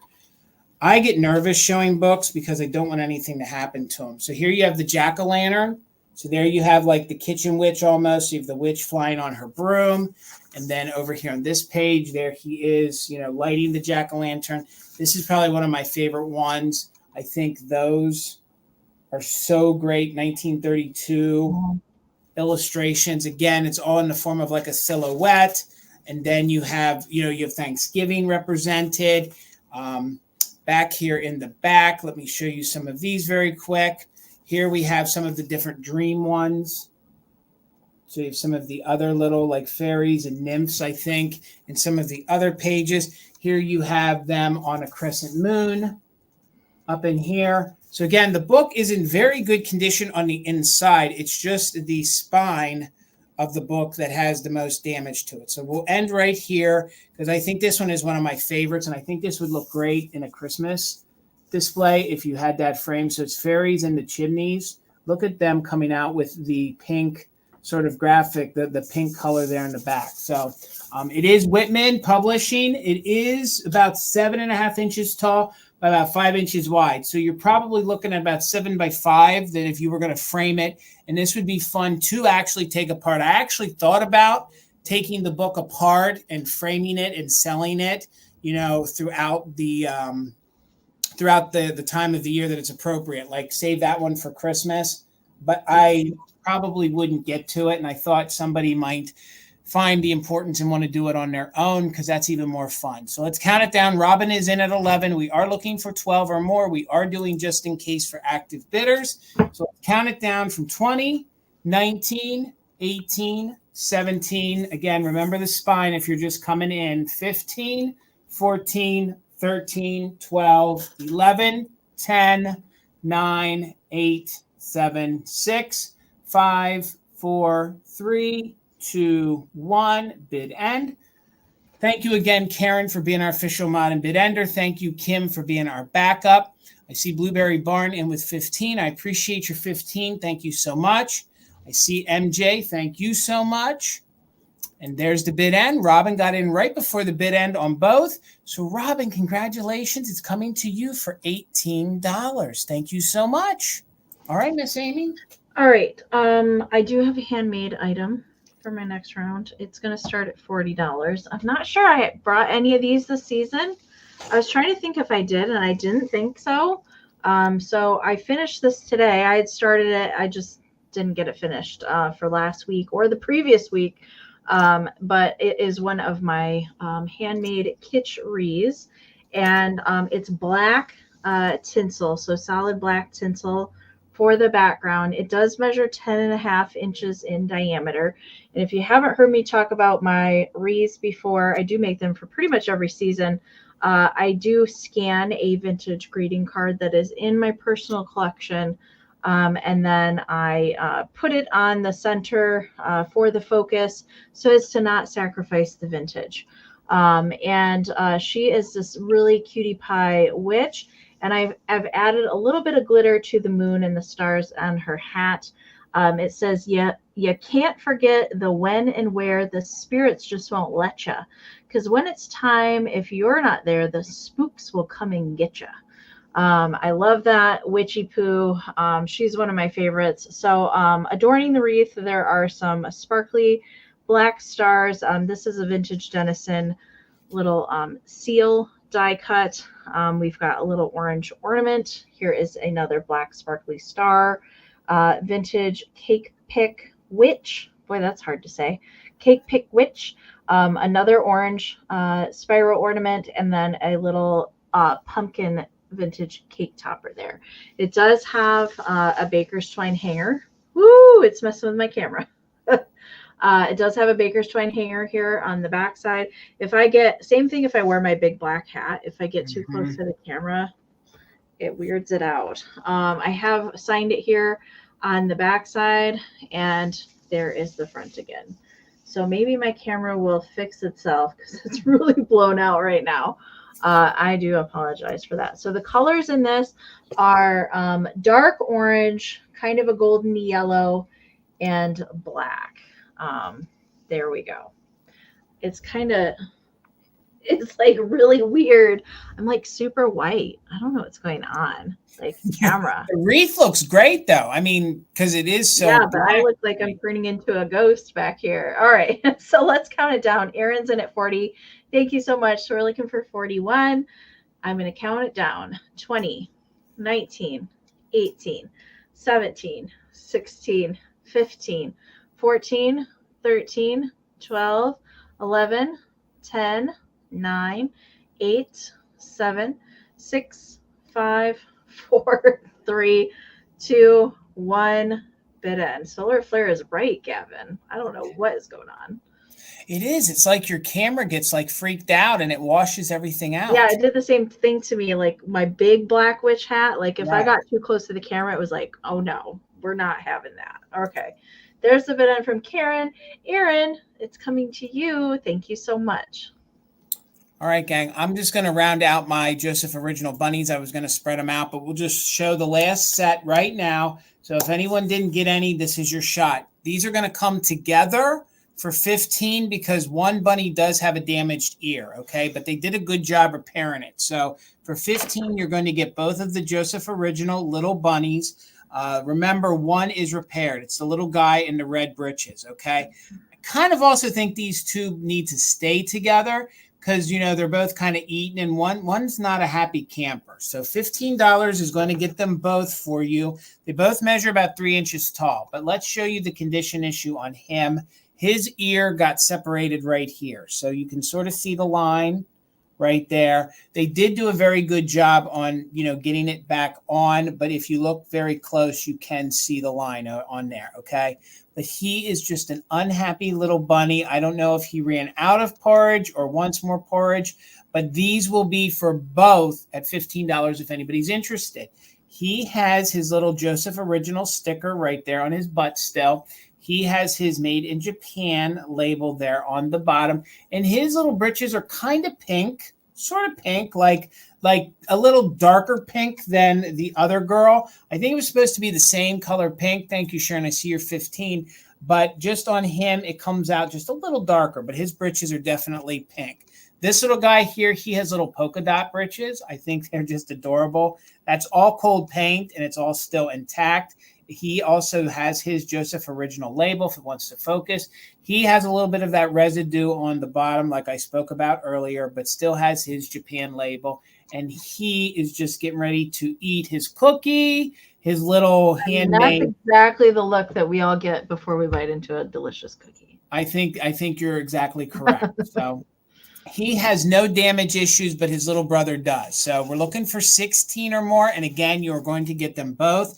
They're all part of that series that Joseph did. These are just cute little bunnies, not only for a bunny collector, but these would be really adorable at Easter time. So again, 3 inches tall. You're going to get them both. The little guy with the spoon in hand, and they gave him a silver tear. Let me double check that. No, his tear is white. It looked silver in my camera, but his little tear is white, and he's got his spoon, and his damage is right there to the ear. I just want you guys to see what you're looking at, but you won't have to choose. You won't have to choose because they're both coming together. So 16 or more on the little Joseph bunnies. Let's do a countdown. We are doing just in case for active bidders. So 20, 19, 18, 17, 16, 15, 14, I know, 13, 12, 11, 10, 9, 8, 7, 6, 5, 4, 3, 2, 1, bid end. Looking for 16 or more, the bid end from Karen G. Again, ladies, thank you so much. And remember, one little fella is damaged, but it don't matter because they are coming together. Nicole's getting back in there right before the bid end with a 16. but she didn't get it just in case. So it looks like it's going to Sharon for 17. So they're both coming to you. And thank you for the bid, Nicole. Thank you so much. He's crying because he wanted a cookie. I agree, Debbie. I think you're right. I think you're right, Debbie. All right, 16, Jason. Okay. All right, I have another pinky, a little pink dolly up next, and she is a little celluloid babe. And I really liked her. Now, I will say right off the bat, there's a little hole in her cheek, okay? But if you look at it from afar, it just looks like she has a freckle. But there's actually a little hole there. But the rest of her is in fantastic condition. No denting to the celluloid. She's very, very lightweight. And her little arms are still jointed and intact there. And she has that fabulous silver painted hair. I love when these have the silver hair. With all of the pin curls. I love it. And I do believe that this is her original little outfit. And it's kind of this, I'm not really sure how to describe it. It's kind of this like really thin mesh. And then there is a little like tulle overlay to the dress, if you can see that. It's very delicate, and it's got a little bit of pink satin ribbon for the waist and the little shoulders. And then there is a little molded part where her little bow sits there in the same color pink. And then it ties on the back side. It is stitched up the back here. And then it's just tied with the bow here on the back. Now, when I found her, half of her paper disc was missing, so I went ahead and made her a new one so she can stand again, because her other one was just kind of like a half. I don't know what happened to it, but she couldn't stand when I found her, but now she can. I think she's really darn cute. Measurement for her is 6 inches tall by 3.5 inches wide, and I'll put her on the board so you can see that she stands on her own again. And she's not a really large one. Usually they're quite a bit taller than this. I would call her more of like a medium size, and then the smaller size would be like a cake topper size. I would say that she's kind of like a medium size little celluloid. Cindy says that the fabric could be called dotted Swiss. Dotted Swiss. Yeah, you're right. I couldn't even think of that. My brain could not come up with that. Yes, you were right. It is dotted Swiss. So the little dots on here are little tiny flocked dots. And then there is this little extra kind of skirting that is up toward the top of the dress as well. So she does have her little, oh, and I forgot to mention, she is marked Japan here on the back side of her in the little celluloid. I really think she's in excellent shape, besides the tiny little hole that is there in her cheek. But usually it's the face or the head in some sort of way that gets dented in on these. And have I missed your kitty tin? No, Nikki, you have not. Nope, that is actually toward the end. Okay, so I'm going to, KB is in. Thank you so much. Hi, Karen. So we're looking for 17 or more. I am going to count her down so we can keep it moving. 20, 19, 18, 17, 16, 15, 14, 13, 12, 11, 10, 9, 8, 7, 6, 5, 4, 3, 2, 1. Bid end.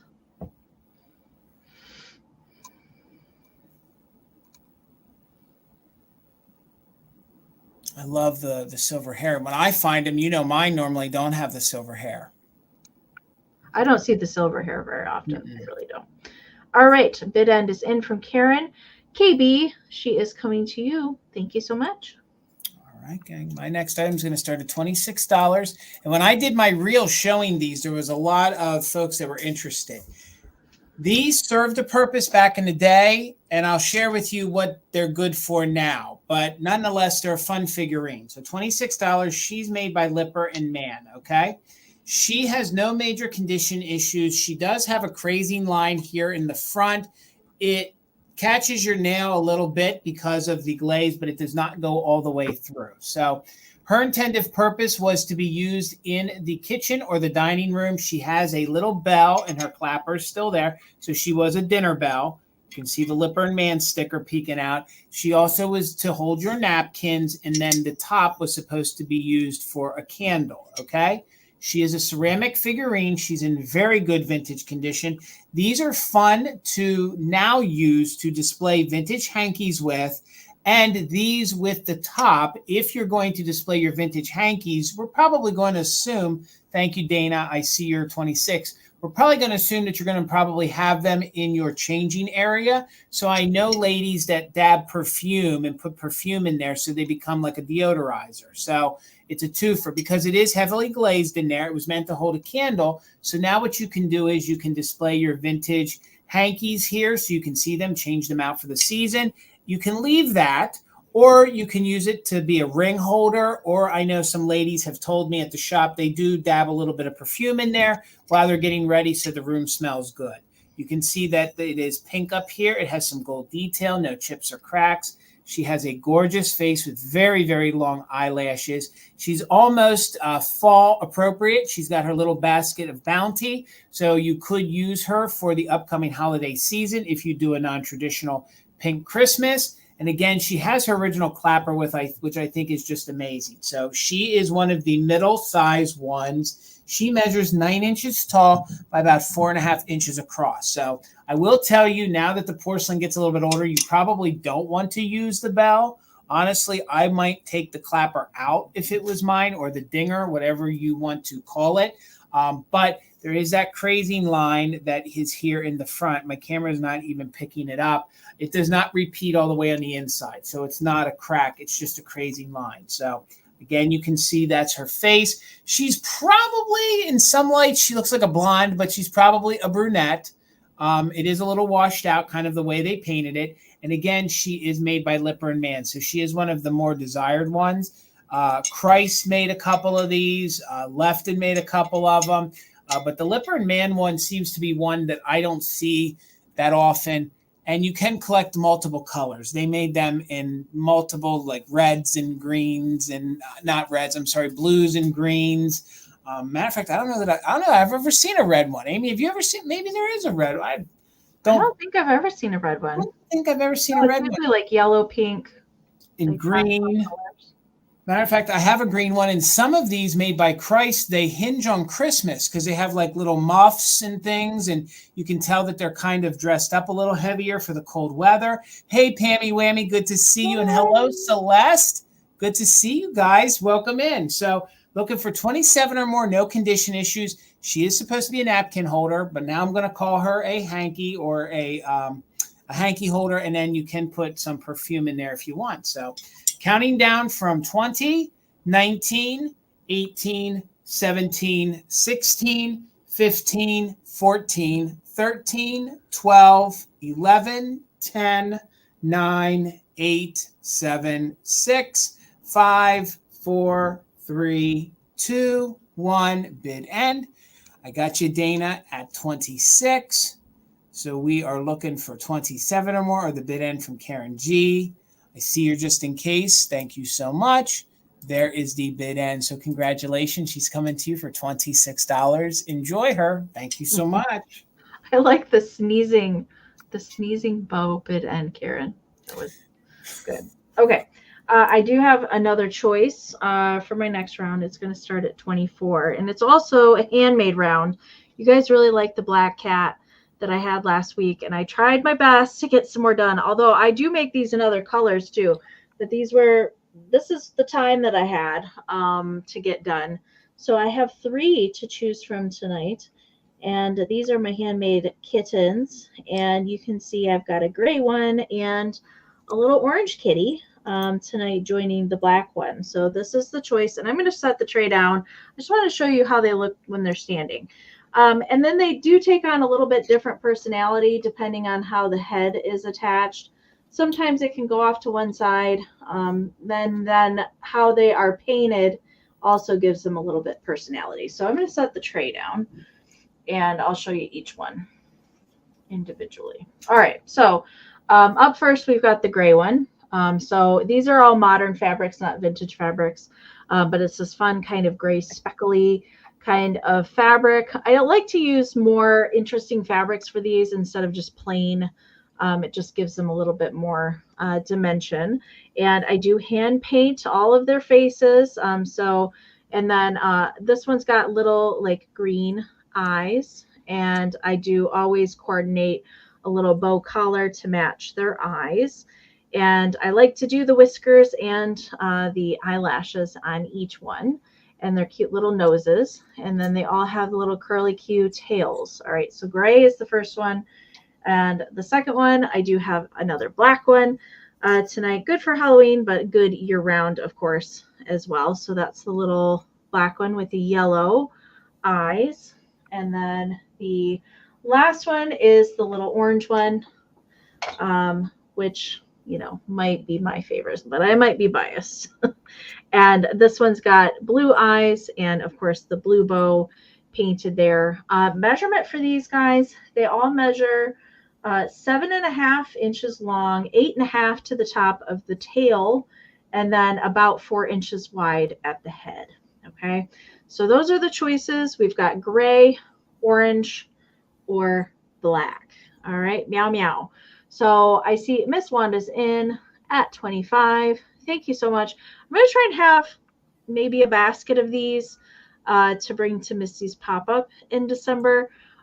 These were always very popular at my craft shows to give as gifts or to pick up something, a little something for a grandkid in your life, something like that, or the cat lover, of course. And I see Deborah's in at 28. Thank you so much. So we're looking for 30. Tina just popped in there with a 29. So we're looking for 30 on choice. Let's count them down, and we are going to claim by color. So keep that in mind as we go through the bid end. Okay, 20, 19, 18, 17, 16, 15, 14, 13, 12, 11, 10, 9, 8, 7, 6, 5, 4, 3, 2, 1. Meow, meow, bid end. Kim, I do kind of a buff colored cat. I just didn't get to finish. I didn't get to finish the other colors.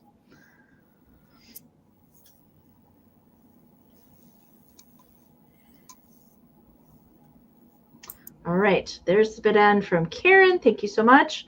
All right, Wanda had a just in case of 39 over MJ's 32. So Wanda, you get first choice at 33. So let me know black, gray, or orange. Black, gray, orange. MJ, you are on deck. And then we will go back to Tina and Deborah after that. Black, meow, meow. You got it, Wanda. Black is yours. Thank you so much. So we've got gray and orange left. MJ, if you were after either one of these colors, let me know. Then we'll go back to Tina and Deborah. If MJ passes. Meow, meow, meow, meow, meow.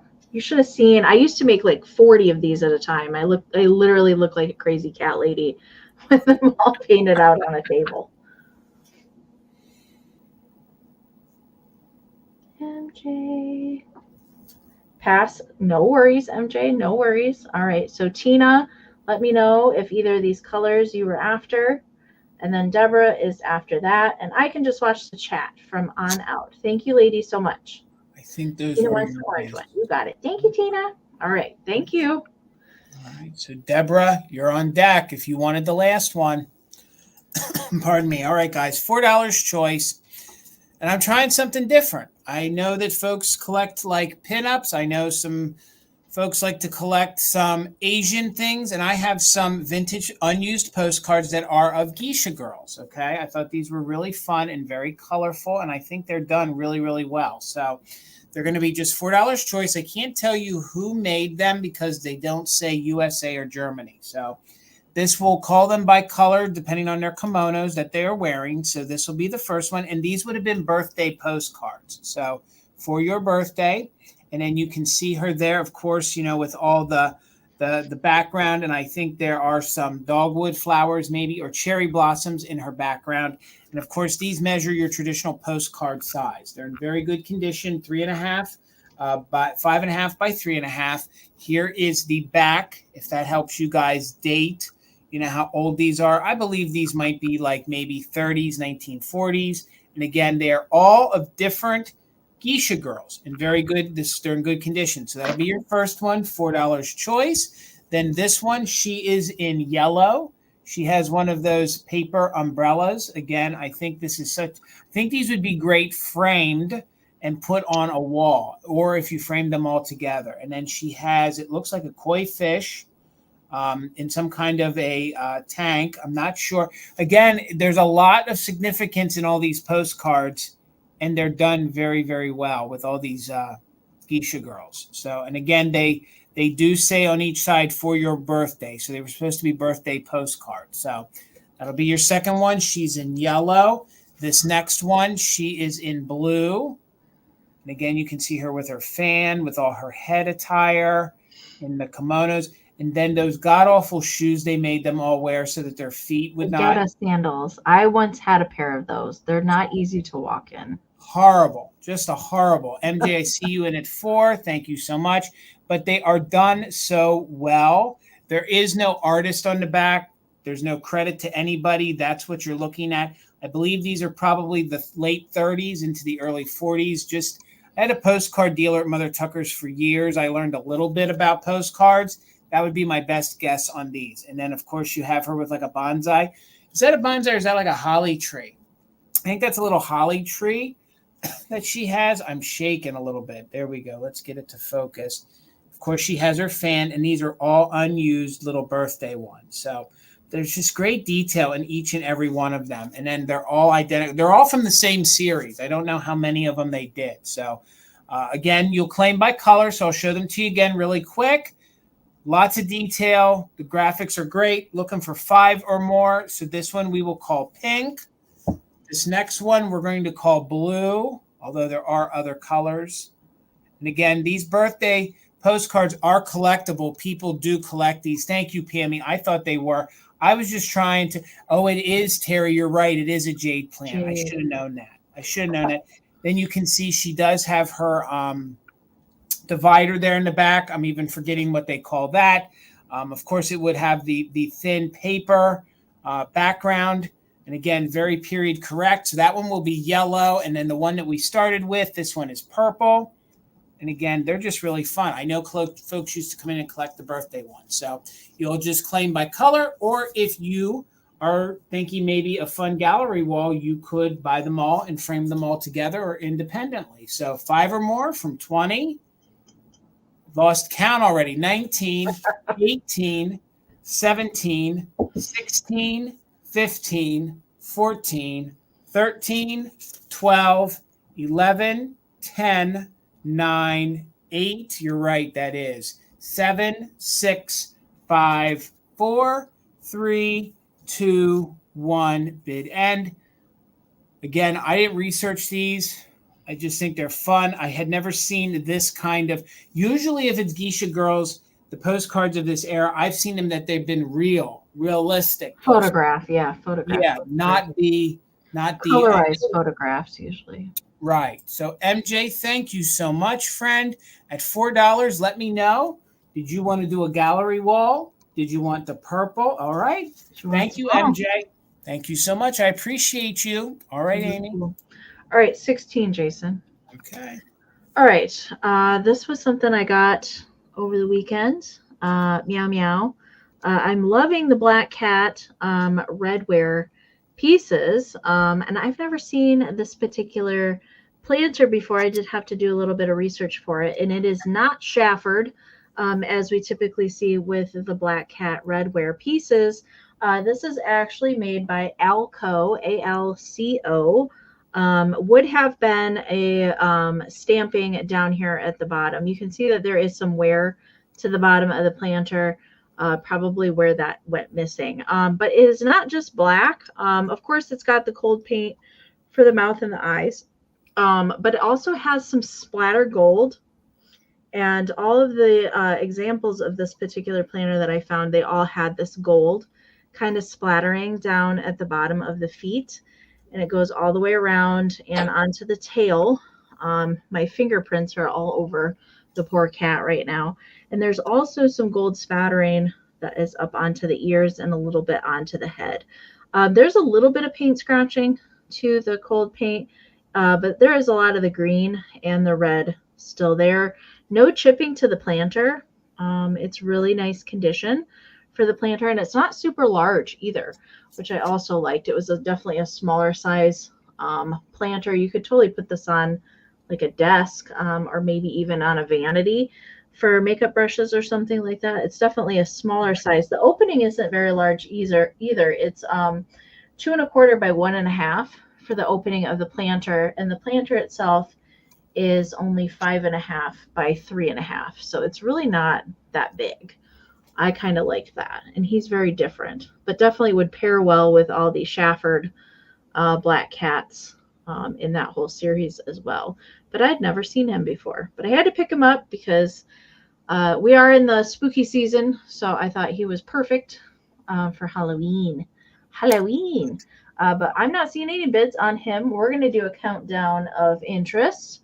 Looking for $16 on the Alco Black Cat Planter. 20, 19, 18, 17, 16, 15, 14, 13, 12, 11, 10, 9, 8, 7, 6, 5, 4, 3, 2, 1. Meow, meow. Bid end. Wanda, I see you at 16.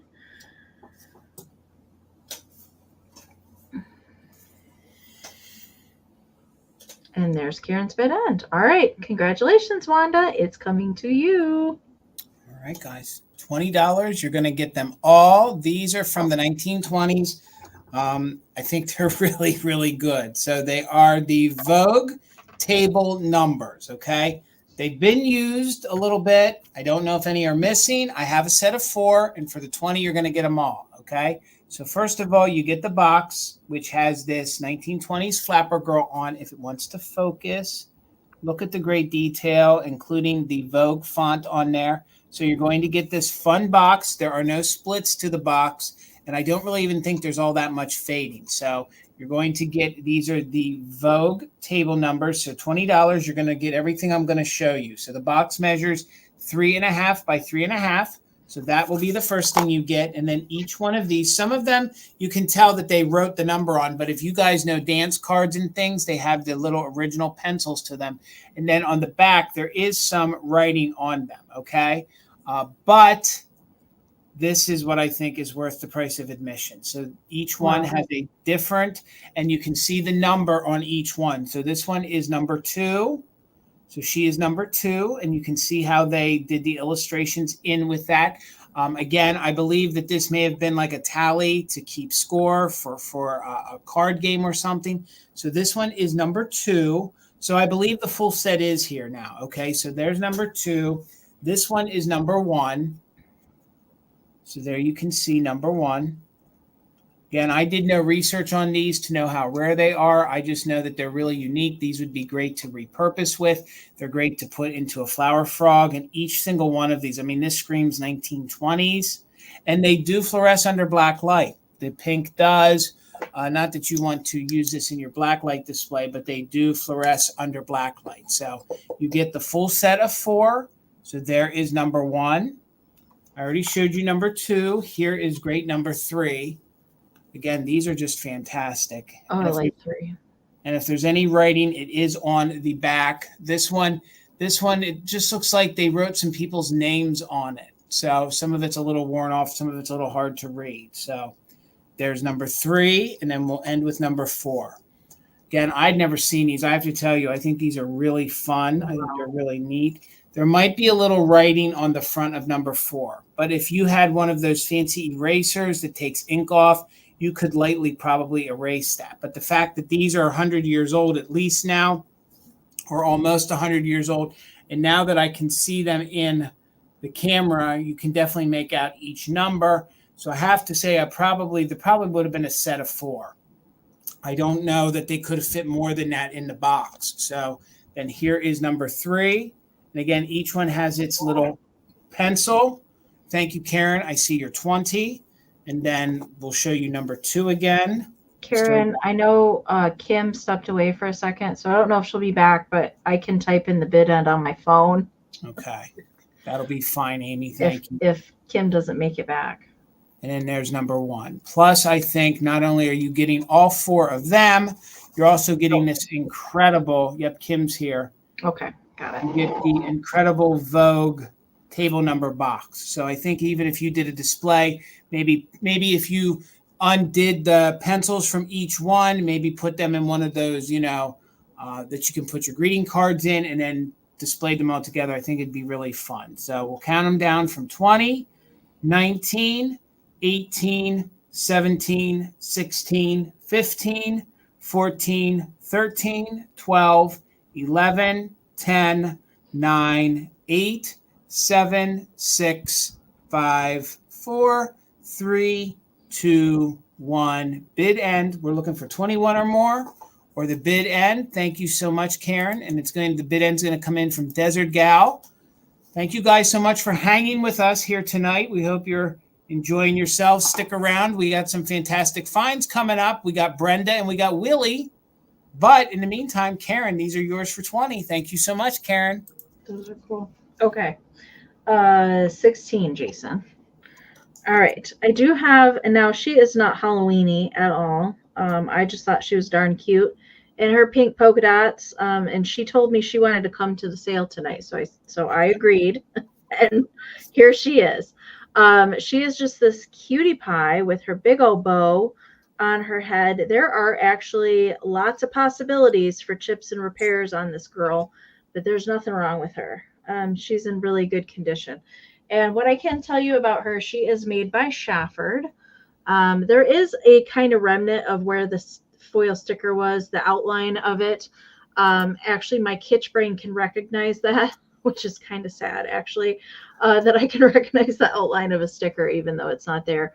But this is a little harder to find. There are a couple other of these big bow girls that Shafford produced, probably to compete with Anarco and Lefton that also did, and Holt Howard in these still same kind of style with the big bows on the head and their polka dot little dresses. But she's holding onto an umbrella, and the umbrella is kind of separated from her body, like it kind of is more three-dimensional there.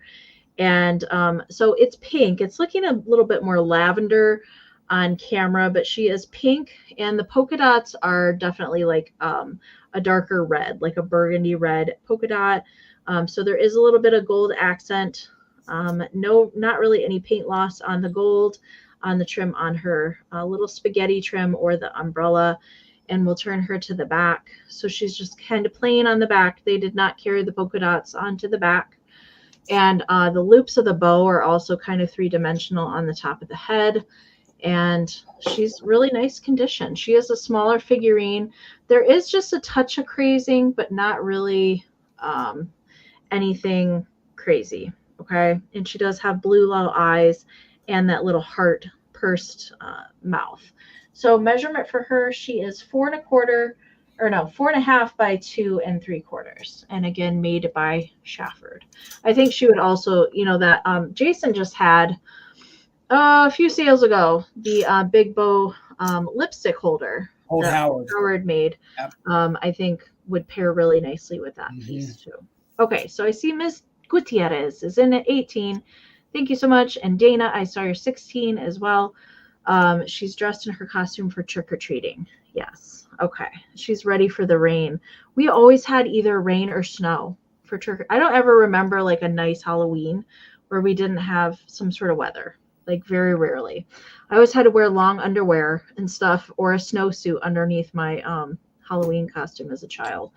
All right. So let's count her down. We're looking for 19 or more. 20, 19, 18, 17, 16, 15, 14, 13, 12, 11, 10, 9, 8, 7, 6, 5, 4, 3, 2, 1, bid end. You can't get much better than those colors with polka dots. Mm-hmm. Kim, you had to wear warm Yeah, we couldn't wear like small little Halloween costumes. And those plastic ones, those plastic suits with the plastic masks, always had to wear a snowsuit underneath those too. All right, there is a bid end from Karen. Thank you so much. Debbie, you didn't need your just in case. She is coming to you. Thank you so much. In Pennsylvania, we always got what they called like an Indian summer where it got hot again, and you would be wearing that plastic and it would be hot. Oh, those masks were just like they were hard to breathe in when it was cold out. Yeah. You were sweating and then puddled in the plastic, little crevices. Yeah, it was the whole thing. So it's been a while since I have found a fun set of harder to find salt and pepper shakers, and these are in good condition. They're going to start at $26 because usually you always find them that the cold paint is missing or the tails have been repaired. Mine are in very good condition. I actually think these are better than the ones we have in our collection. So these are made by Art Mart. It does have the tag on the bottom. They did do a couple different ones where you can actually intertwine the tails. These, I don't believe that you can. I kind of tried to, but some different series, yet same kind of dog. Okay, so this is a fun boy and girl dog. They are sort of large. They measure about 4.5 inches tall. And about 3.5 inches wide. Now, usually when you find her and she's been neglected and not taken care of, a lot of her cold paint will be missing and a lot of her polka dots will not be there. She is in very, very good condition. Super cute. And again, you can have them face each other or face away. Here you can see the side view. You can see some more of the fun details. They do have their original Japan stickers there on the bottom. This is one I hadn't seen before. It is a triangled square. So it is the Ardmart design, but it just says Japan on the bottom. So I've seen them with the other ones too. So no chips or cracks or issues. I'm just making sure right there. Is that head repaired on there? Gosh, I can't tell now. Gosh, I hate that when the light hits it. I got a feeling that these might be repaired. I thought that was just a crazing line, and now that we're live underneath the light, I kind of feel like there is a repair on there. Yeah, there is. So, yeah, I'm not going to sell these then. I didn't realize that because, God, they did such a good job. There is a repair to them. So I'm going to pass on these. Amie, we'll get you up for your next item. I don't know what I want to start them at because I didn't realize that her whole head had been busted off and repaired. So, well, they must have did a good job because if you didn't see it. Then... Yeah, I thought it was just like a crazing line, but now that I catch my finger on it, it's been repaired. So go ahead, Miss Amie. Okay, $12, Jason. Okay. Damn. Okay, I do have a fun little piece of ephemera. This was something I found over the weekend. And it is, it's a little card, and then it has this teeniest little calendar from 1934 attached to it with the cutest little cat. Now, I will say that the calendar is all in there. None of the mounts are torn out or anything, but there is some writing on a few of the months, like they circled a date, something like that they wanted to remember. But all the little calendar pages are in there. I just thought the coloring of this would be cute. You could work that because it's black and orange, work that into a Halloween display. But it says, song brings of itself a cheerfulness that wakes the heart to joy. I don't know how to pronounce that, so I'm not gonna. But yeah, that's the quote there on the back. Now there is some writing on the back. I'm not sure what it means, but it says too short. It says too short here on the back in pencil. I don't know why it says that. Right. But I thought that this was like a perfect candidate for something that you could pop into a flower frog, easy peasy display to put with some other cat things, or maybe, just some simple pumpkins, something like that. And I really like the filigrees in the corner and the really fancy S there on the side. So measurement for it is 4 by 5 3/4. So that's the sizing there. Pretty close to, it's a little bit larger than a postcard, I would say. And now that I'm looking at the 1934 on the front, it's a little bit gold gilded there. It's kind of sparkly, like there's a little bit of glitter maybe in there. But it's just the cutest little cat graphic that was on there. So I had to get it. Usually when I see these little cards like this with the calendar, it's just the front little part, and then all of the calendar is missing, but it is all in there. Let's see. Christmas was on a Tuesday, and Halloween was on a Wednesday in 1934. Laura Moonwoman, hello. Good to see you tonight. Thanks for popping in. So we're looking for 13 or more. I'm going to count it down. 20, 19, 18, 17, 16, 15, 14, 13, 12, 11, 10, 9, 8, 7, 6, 5, 4, 3, 2, 1. Bid end. Euripides, Karen? I feel like it's Latin or something. I'm not going to pronounce it right. All right. Hi, Christine. I saw your 13, and Laura put in a 14 right before Karen's bid end. So Laura Moonwoman, congratulations. This is yours. Laura, I know you from the chats, but I don't think you've ever won anything from me. Maybe I'm wrong, but do email me your information so I can get it to you. Thank you so much. Sorry about that, Amy and guys. Tina came down. They're both damaged. They're both damaged. Really? So I was gonna do a quick claim. So I'm sorry I wasn't there fully focused. But Laura says she'll message you, Amy. Okay. So, thank you, Laura. It's so good to see you guys here tonight. So man, I got thrown off on that. That's been a long time since I've had something that damaged. So we're just gonna pull it from the sale. $24. I have a really fun signed piece of Italian pottery, okay? I can't get much more kitschier than this, okay? It even has its original label on it. So it is Italian. It is Italian pottery. If you guys know Italian pottery, you know that it's usually damaged. It is stamped on the bottom, and part of it's missing on that foil sticker, but it is a Florentine original, okay? So this was kind of like their version of like California pottery. So Florentine originals were very kitschy. So we have this fun young lady in her polka dot dress, kind of olive oil-ish kind of legs and things.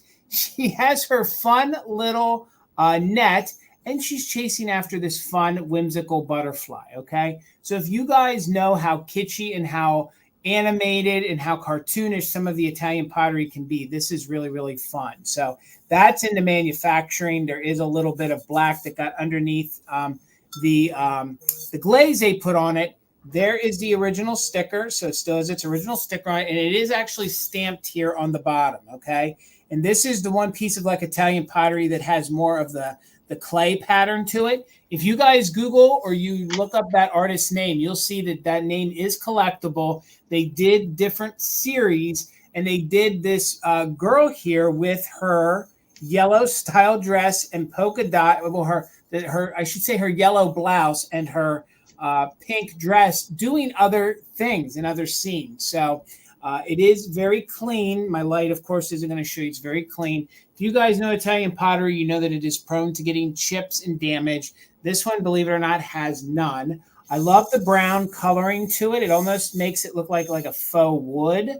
And then you can feel that it has like a glossy kind of paint that they used on it. But it has this fun, whimsical, very kitschy. And this is from the 1960s. Okay, so this is from the 1960s.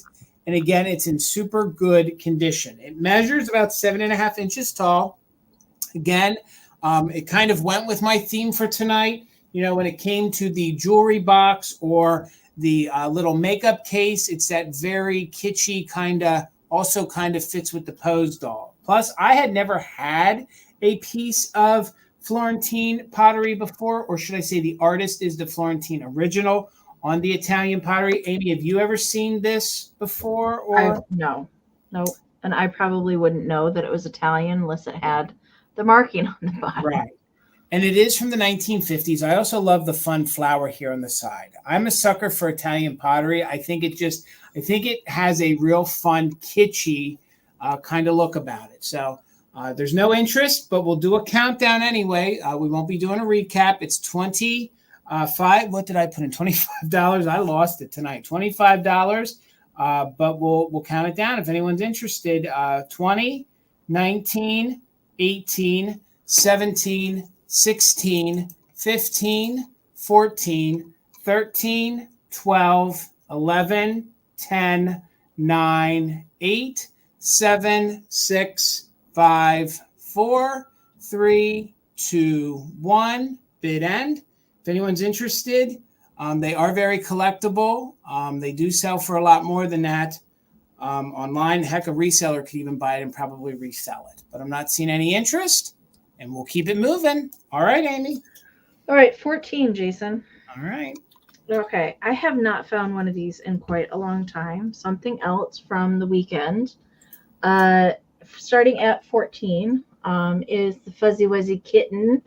Usually it's Fuzzy Wuzzy Bear, but there is a whole series. Jason's had a few different ones, and I can't remember how many there are. There's at least 8 Fuzzy Wuzzy critters, but this is the Fuzzy Wuzzy Kitten, and you can see it says a Fuzzy Wuzzy book here, and it is a Whitman Publishing from 1947. And I can say that the flocking on here is pretty good on the cover. Usually this is where it gets the most wear, is on the cover. The pages on the inside are really nice with the flocking. And the Fuzzy Wuzzy Kitten is also flocked, the lettering in the black. So pretty much any black that you're seeing on the cover has the flocking on it. And here is the back. So there's a couple little wear spots here and there. Overall, it's pretty good condition. I usually see this one and it is totally beat up. There's a little wear to the edge of the paging you can see there on the edging. But overall, it's pretty good. So let's open it up. And usually it's one page is just printed, and then the other page has the flocking. And this one doesn't look like it has any discoloration transfer from the flocking to the opposite page. Sometimes it can cause a discoloration from stores. Look at that flocking. It is like amazing. There's not even any lint or hair or anything trapped in there. And that's how they are in the entire book. Same with this one, just printing on one side and flocking on the other. I love this one. Did you just have the elephant recently, Jason? Yeah, I had the elephant, and I had 2 of them. Yeah, I forget what the other one was. Was it the bear? I think it was the bear. Yeah. This particular spread, there's no flocking on either one of those pages. I wanted to show you. All right. And then we've got flocking on this page here with the Fuzzy Wuzzy Kitten. Please come and dance for me. Called the smiling tallest one of King Cole's Fiddlers 3. And no flocking with little Bo Peep. And then flocking with Little Miss Muffet. Look at that spider with the top hat. Look at his boots. I know, he's fancy. I love the boots. And then we've got Wee Willie Winky. William, you're in the book. It's you. No flocking. I love the moon on that page. And then that's the last one. All right. So measurement for it, it is 9.5 by 9 3/4. All right. Again, from 1947. Let's count it down. Wanda's in at 16. MJ was in at 14. So we're looking for 17 or more. 20, 19, 18, 17, 16, 15, 14, 13, 12, 11, 10, 9, 8, 7, 6, 5, 4, 3, 2, 1. Meow, meow. Bid end. Nikki, the cat tin, will be my next round. I promise. So were there 2 black cats in this book? I'm not following how one's got a fancy hat and then wearing the fancy boots later on. I feel like I'm missing something. I think it's the same black cat, but it's going through different nursery rhymes. Okay. I thought you were going to say it's going through different phases of its life. It's in its fancy hat stage right there. Okay, there's the bid end from Karen. Thank you so much. Nikki, your 22 did come in after the bid end. So MJ had a just in case of 20. Wanda had a just in case of 25. So Wanda, it is yours for 21. Thank you so much. And guys, I'm so sorry. That threw me off, those shakers. I know Amie. Until you get it in your studio lighting. The studio lighting does crazy things to the vintage. Like, we are very, I know I've shopped with Amie. I don't even need to rope Amie into it, even myself. I'm meticulous when I'm picking things for sales. And like that has completely thrown me off. So I'm back on my game now. I'm back in. We've all brought stuff and then realized it's been decapitated or something later on. And I was going to be quite honest with you. I'm angry because the person I bought it from is a reputable reseller. And like, yeah, it's more than just, yeah. So it is what it is. So, okay. So $8, you're going to get both of these. Okay. These were promotional giveaways from the Metropolitan Life Insurance Company. And then they were meant to be used for young children. So these are really fun books with great graphics on them. The first one is the ABC one from 1920. The second one is from 1924, and it is the Mother Goose one. Okay, so these are both paperback books. They're in very good condition, except Naughty Dorothy wrote her name on the front. Now, that's in pencil, so you guys could take that off. So for $8, you're getting both of these antique paper books, and they were giveaways from the Metropolitan Life Insurance Company. So there you can see, look at the great graphics, definitely 1920s all the way. You could go ahead and erase the Dorothy part. There was their headquarters. A lot of the things they gave away, even like pin holders and things, always had that. They also did, Metropolitan used to do the rock. If you recall, you'll see their little pin holders. They always had the rock. So MJ, thank you. I see you in for 8. This one has some very fun graphics. Okay, and some very fun stories in there. And this says, what colors do you like best? Now, this one is a little loose now that I'm flipping through it, but for the most part, it's still intact. One of the pages seems a little loose, okay? So the next one, I think, is the best out of all of them. So it is your ABC book. So, of course, it says, like, G is for grain, oats, barley, and wheat. They are the cereals children should eat. Very subliminal messaging teaching. I wonder if they were in cahoots with the Oates brothers or something. M is for milk. You need to drink plenty, but not tea or coffee before you are 20. That's what that says there. Wow. Okay. All right. Okay. So, I mean, there is a little bit of wear, but I think that's really, really fun. Okay. So we'll let you guys look at the rest of that when you purchase it. So that's your ABC book right there. This one is my favorite. You want to talk about some graphics? This one is from 1924. It is, of course, Mother Goose. Look at those great graphics. Sort of like Amy's book there with the witches on. Just very time appropriate. So there you can see we have another goose. Is he eating with his foot? Well, yes, he is, Amie. He is eating with his foot. Nice.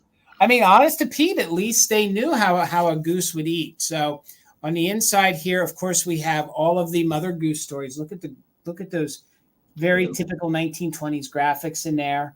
And like he's up front and center because he can eat with his webbed foot. And the funny part is Dorothy didn't put her name in the front where it belonged. She put it into the front. So, and as I show you the graphics on here, each one of these books roughly measures 8 by 5.5. So there is what is it? The little lady in a shoe.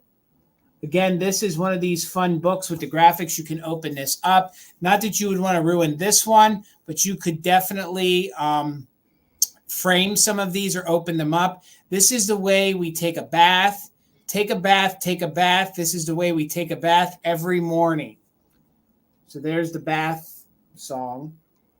Again, really pounding it in there over and over again until they get you to do what they want. Boys and girls come out to play. There they are playing with the the stick, or what was that when they would chase the? Oh God, what did they call that game? They would chase chase. Yeah, whatever. I don't know. There was a little girl here. Look at them sitting there with their dolly at the table. Again, I was taken away by the graphics, especially something that was a promotional giveaway. This is worth the price of admission. All of the anthropomorphic and all of the different things in the center here. I thought this was worthy of framing. Aren't these graphics cool? Oh my gosh. Like you The have all corn. the, Look at the anthropomorphic corn. yep. Look at That's that, like hilarious. right there. Look, I don't want to cover up the poor tomato. Like that right there, even if you just took the book and you framed it like that, and that way you didn't ruin it, I think that would be fun. We'll show you one more, and then we'll do a countdown. Here's Baba Black Sheep. Have you any wool? Yes, sir. Yes, sir. 3 bags full. Again, this is one of my favorite books. Again, I didn't do any research on these, but I think they're really fun. And this one is from 1924, and the first one, the ABC one, and one of the pages seemed to be a little loose, is from 1920. So let's do a countdown. Did the chat stop? Can somebody just check our chat and say hello in there so it moves? MJ's in at 8. We're looking for 9 or more. I see you, Dana, at 9. Thank you so much. So we're looking for 10. And again, you get them both. It's not on choice. So 20, 19, 18, 17, 16, 15, 14, 13. Thank you, guys. 12, 11, 10, 9, 8, 7, 6, 5, 4, 3, 2, 1. Bid end. I know my reading isn't always the best, but I don't want people to leave or not want to talk while I'm trying to show the books. I don't want to offend guys. I want you to hang out with us. So I see Dana's 13. Wow, MJ's got the fast internet right before the bid end.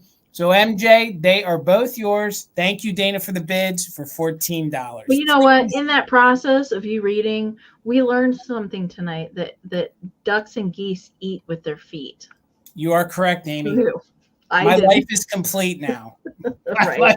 I can sleep much better tonight knowing that. Yes. And all right. I can have tea and coffee because I'm over 20. So right. Lord, I'm thankful I'm over 20 so that I can have coffee. All right. $14, Jason. All right. This is a Made in England vintage tin. And I thought it was appropriate to bring tonight because I did have a lot of cat items. The perfect chocolates. I have had this tin one other time. A few years ago, I found this tin on the 127, and I haven't seen it since then. I did find this in Wisconsin over the weekend, and it is pretty good shape. There's a little bit of wear to it, but it's not terrible, and the graphics on it. So you can see that the assorted flavors came in strawberry, vanilla, coffee, only if you're 20, apparently lime, honey, cherry, hazelnut, caramel, orange, and Turkish delight. And it's got all these great cat graphics that go around the tin, and then perfect chocolates. So it is a made in England. It is stamped here on the back where the hinge is. And those graphics just repeat on the 4 sides. There is the bottom. So there's a tiny little dent on this corner. It doesn't really affect displayability for it at all. It does open, so it does have the hinge back. You can see it's nice and clean on the inside. Where the wear is on this kind of lip that goes here. You can see there's a little bit of wear right in here on that, but really that's it. No major scratching or anything with it. When I had it in my display, I had it kind of like this, and then I had, you know, like you can use it as a riser and put your little kitties on there. I just thought it was cute. I especially liked the perfect chocolates. I like that they did that. They didn't have to do that, but Miss Laura, I see you at 16. Celeste, I saw you're 15. Thank you so much. So we are looking for 17 or more on the perfect chocolate tin. Nikki just popped in there with a 17. So we're looking for 18 or more. I am going to count it down now. Anybody that's bidding is welcome to use a just in case because of the lag. So let's count it down. Jason, you do have an extra round now, right? No, we'll just keep on rolling. Are you sure? Mm-hmm. Okay. Tina came down. I couldn't find anything. So we're good. We're on track. Okay, gotcha. All right, so let's count it down. 20, 19, 18, 17, 16, 15, 14, 13, 12, 11, 10, 9, 8, 7, 6, 5, 4, 3, 2, 1. Bid end.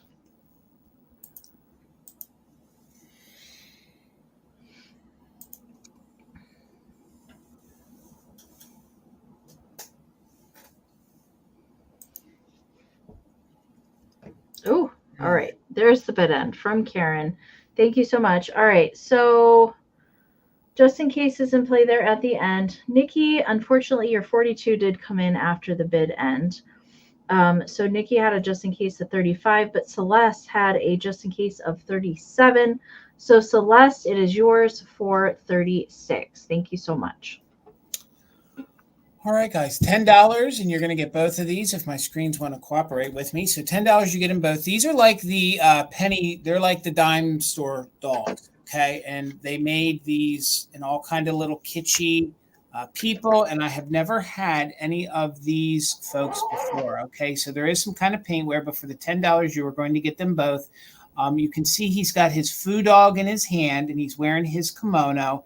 And of course, then we have a little geisha girl there. And I kind of thought these went well with the cards I offered up. And these are teeny tinies. If you guys are into collecting tinies, they measure 2 inches tall. In all the years of me selling these little dime store dolls, and you'll recognize them, especially with the eyelashes and the way they're painted, I never found any that were like of Asian style, whether they be, you know, from China or Chinese, or if they are Japan. All right. So he has little blue legs there. You can see his little belt. He has his little towel wrapped around him. Maybe he's a little sumo guy. I'm not too sure, but he definitely has his, I guess that's a little foo dog he's holding, or usually they use those in their, you know, parades and things. So he's in really good condition with minimal paintwear. $10. Thank you, MJ. You get them both. She is your little geisha girl, again, with the same kind of eyelashes. That is not cold paint missing here in the middle. That is her white belt. And then you can see her hand is right up there underneath her face there. So, but she does have a little bit of cold paint there on the black and a little bit to the red. All right. But I just think that gives them a little bit of character. And then you can see her belt is tied there in the back. So these are really fun. So Kim, thank you. I see you in for 11. And if you collect these, I think these would be a unique addition to your collection of penny dolls or dime store dolls, because you don't see them that often. And they are marked faintly Japan on the bottom. So maybe you can just kind of see there. You can see some writing that does say Japan. And then it has little remnants of a little stamp of like a nickel or 10 cents from when they, you know, stamped them with the ink stamper at the store. So again, you're going to get them both. I think they're really unique, really fun. I actually had these for a while and didn't know when I wanted to sell them, but you know, having the cards, I thought they kind of went together. So, and then maybe you guys even decorate for Chinese New Year, or maybe you guys have, you know, some Asian figurines in your decor, and these little nuggets are going to look cute with them. And even if they started a collection of tinies, I think they're fun. So I asked about the Jason Sugar Britches. Sugar Britches, I can show them to you. Amy, do you mind if I show them real quick? I'll just do them as a quick claim if she's interested after. No, go ahead. Let's count them down. MJ, I see you're 12. We're looking for 13 or more. So let's count them down from 20, 19, 18, 17, 16, 15, 14, 13, 12, 11, 10, 9, 8, 7, 6, 5, 4, 3, 2, 1. Bid end. We're looking for 13 or more. A little bit of paintwear, but no chips, cracks, or repairs. And we'll pull them off here so you can see them a little bit up close. Sorry, Sugar Britches, I missed that. I'm off my game here tonight since that happened. So there's our bid end. So Kimmy had a just in case of 25 over MJ's 12. So Kim, they're coming to you for $13. Congratulations. Let me write that down real quick if I can find my notes. So 13. They're coming to you, Kim. Thank you so much. Sugar Britches, if you weren't here, I discovered that they're both damaged. So we do them as a quick claim. I know I have a box coming to you. Let me unhighlight that. If you're interested in them, they do have some neck repairs, but they're very, very good. That one you really have to look. I'll sell them for what I paid. You can have them for $12. So they're $12. They'd be a quick claim. There's no damage to their tails. There's no pressure if you don't want them. They do display well, but they'd be $12. You could just put dogs, $12. And I already have a box coming to you. All right, they are yours. I appreciate you. Thank you so much. Congrats. They're yours. All right, 16, Jason. Okay. This will be my last round, and then Jason will have one round as well, and then we'll do fantastic finds. All right. So this is a lot, so you're going to get everything that I'm going to show you together. So first off is the little dolly pin clothesline and clothespin set. So it does still have the original little rope clothesline there, and then all of the little clothespins in red. So these are plastic. It is dated 1958 down here in the corner. So I love the graphics on the card. The little girl that is up here, she's actually hugging her little dolly, and then all of the dolly clothes hanging on the line back there on the back. So that's the first thing that you're going to get is the little clothesline and clothespins. And then also these awesome figural clothespins. So I have 3, and these are also from the 50s. These are by Rogers Clean Grip. So there's actually 3 of these that have kind of like the granny heads, if you will. So they're little granny heads in green, clear red, and kind of this grayish color, molded, and then really awesome. I have some of these in my laundry room, these kind of figural clothespins. And then you're also going to get 2 cat heads here. So there's a red one. I know they're a little hard to see, but it's a molded cat head and then a big bow around its neck. So a red one and a white one. So they are marked Rogers Clean Grip here on the back of all of those. And then the last one, I think is supposed to be a little girl, maybe a little girl head in yellow. All right. So there's these actually, there's dog ones. There's other kind of farm animal ones of these. Oops. Well, Gray Granny is on the floor. I'll get her later. There's actually 6. There's 6 of the figural ones. And then the little laundry line with all the little red pins, all from the 50s. I thought that was a cool little pairing together, and these are great to display, especially if a vintage laundry room like I do. Amie, great to display like that. I sold those dolly pins with you a year or 2 ago, and the person that bought them, and I forget who it was, they used them to hold up their ephemera. Oh, that's a great idea. So they undid it, and I they would never used even think to do that. Yeah, you could totally do that. Yep, they use it to hold Christmas card and use it. Yep. Forget who bought them. I'm not seeing any bids on this pairing, but we're going to do a countdown of interest.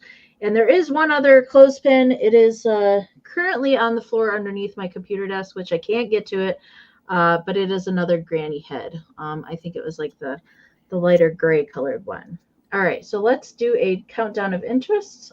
20, 19, 18, 17, 16, 15, 14, 13, 12, 11, 10, 9, 8, 7, 6, 5, 4, 3, 2, 1. Bid ends. That's a great idea. I mean, they did make Christmas card holders like very similar to this, so that makes a lot of sense. And I forget. All right, there's the bid end from Karen. Robin, these are coming to you. Thank you so much.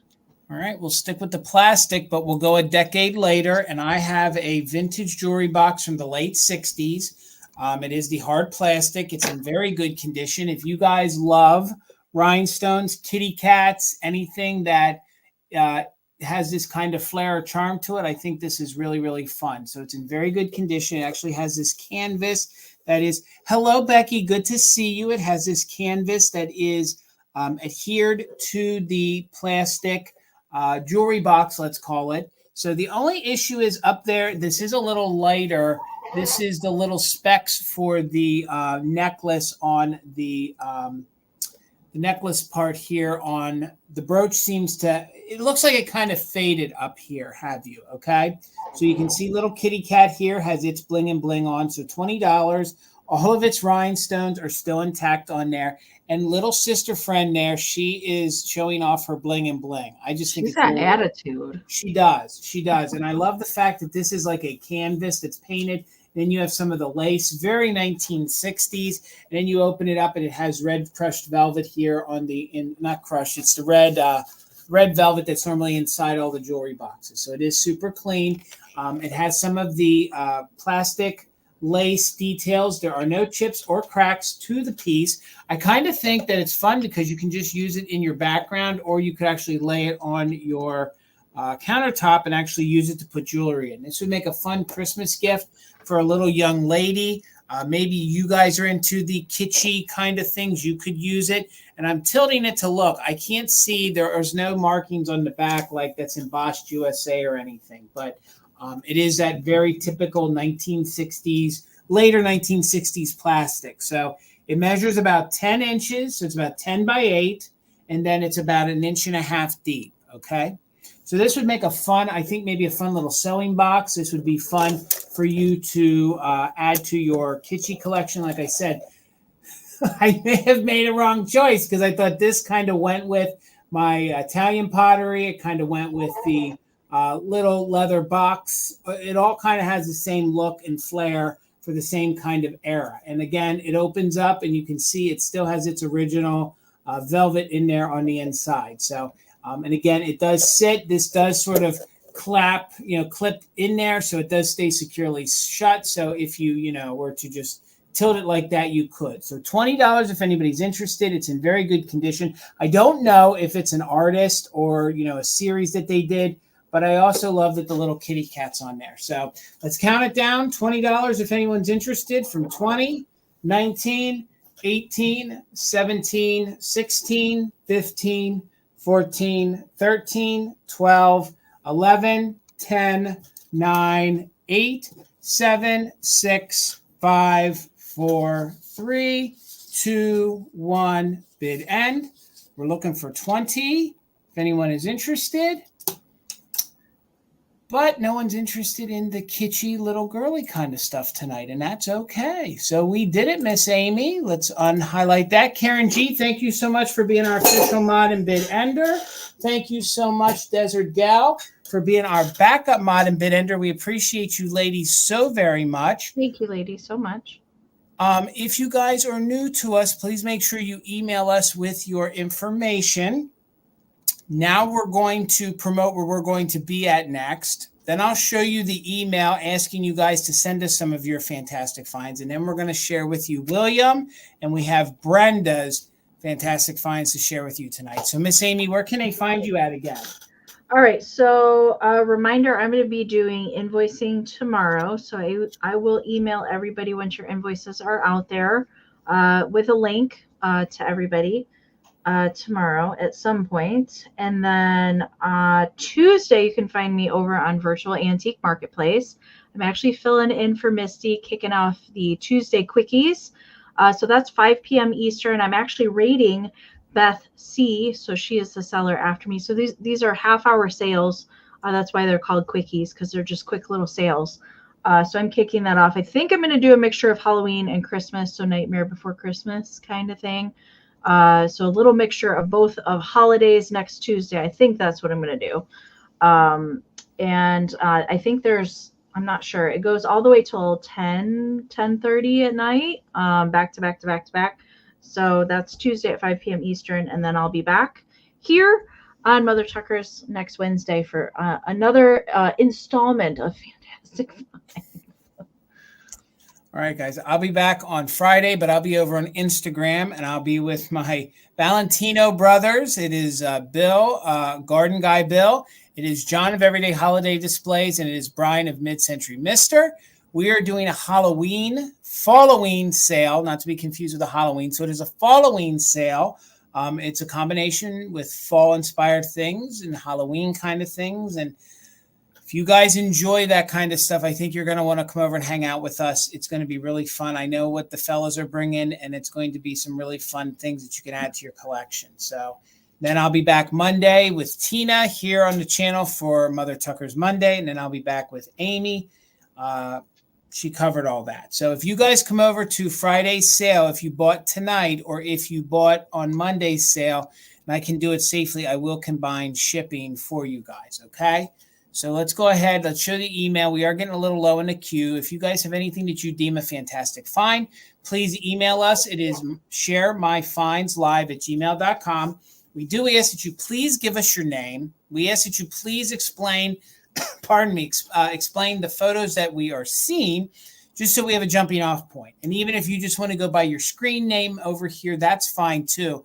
We just kind of need a name so that we can give you credit for your fantastic find. So like I said earlier, we have two folks tonight. We have William, Mr. Willie in the house, and then we have Brenda Batts. So let's kick it off with Mr. William. So if you know William, you know that he loves Christmas. He loves kitsch. He loves things that you can decorate with. So before I show you the pictures, I'll give you a brief description of what you're going to see. So in picture 1 and picture 2, these are rare. These are rare. And actually, Amie, I think I spoke to you about these the other week, and I actually have one that I'm going to show you. So I'll show you Williams, and I'm going to show you mine. And I actually found mine over the weekend. These are rare, new, old stock. These are surprise toys, and they are from the 50s and the 60s. Misty actually showed one, and I don't know what she ever did with it. She found 1 or 2 of them, and then she was going to let people comment about her opening them. So what you do is you open these up. They're kind of like, they're like tiny little, what is it? You whack it with the stick. They're the little, like when like you, a piñata. Yeah, they're like tiny little piñatas, but they have toys in them. And actually there's YouTube channels out there that open them. Because once you open these and you see what they are, I'm really building up the suspense. Once you see them, you will destroy them. There's just no way to really put them back together. So these are crepe paper, and they are still in their original packaging, and they're different critters. There's 12 toys, like I said, in each. And he actually purchased them, and it is from Makishka. Is it Mishka?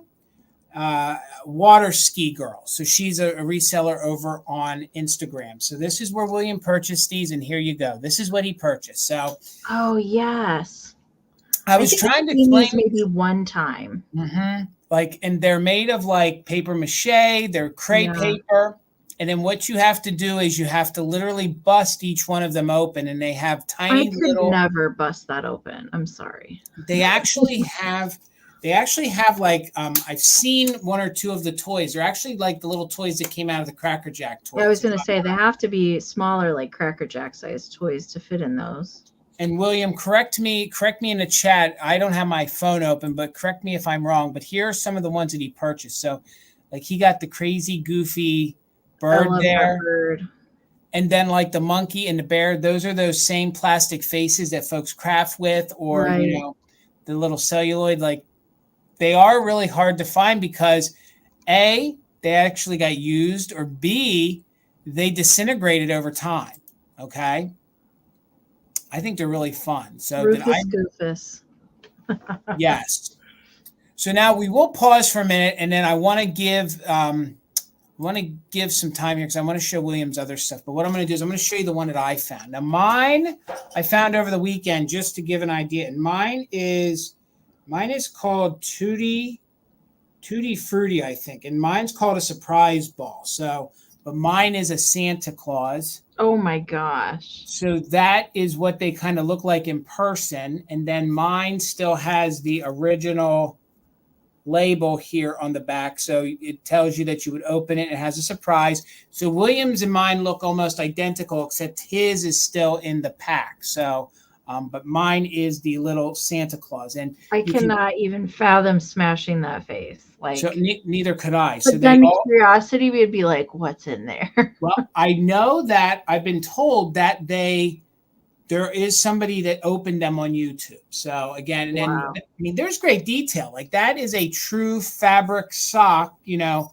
for the hat. And then you have the little jingle bell. So mine is the little Santa. So truth be told, this might come to a sale that Amie and I might be having or will be having in November. So this little guy's probably going to be for sale. So if you enjoy what William showed,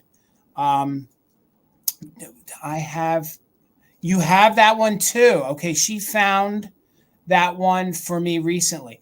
I got to get down to Texas and find out where all this new old stock is coming from, but it's not in the package. Okay, so does yours have the same exact label in the back, William? So Does it give you directions on like how you're supposed to, or does it just say smash and have fun? Like it just literally, say? It just literally says have some fun. And it says that there's hidden toys inside. Yeah, you're just supposed to literally, and boy, isn't that kind of graphic. Okay, he says, yes, all right. Wow. Mine maybe 3 weeks ago. Okay, so yeah, so that, I just thought, yes, with the pictures, but it was I had actually seen Misty's, and Misty's, I think hers were like, Easter. They were like Easterish. Yeah. Those are the ones that I've seen were Easter ones.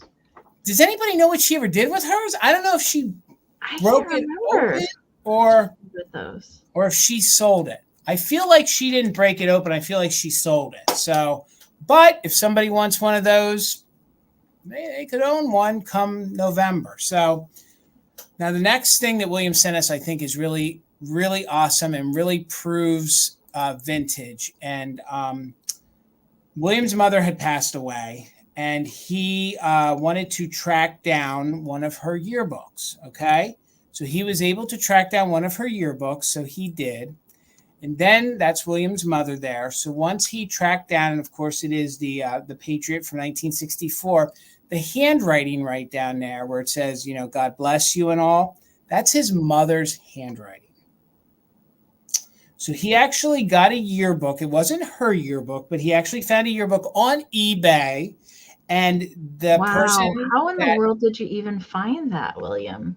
The person that was the original owner of the yearbook, she autographed it for them. I just think, you know, in all the years of selling vintage and owning the shop, it's amazing what you see. These things they have and they float around, and then another person finds them, offers them for sale, and then they kind of end up where they belong. So I don't really know what that means in the world, but you see it a lot. So yeah.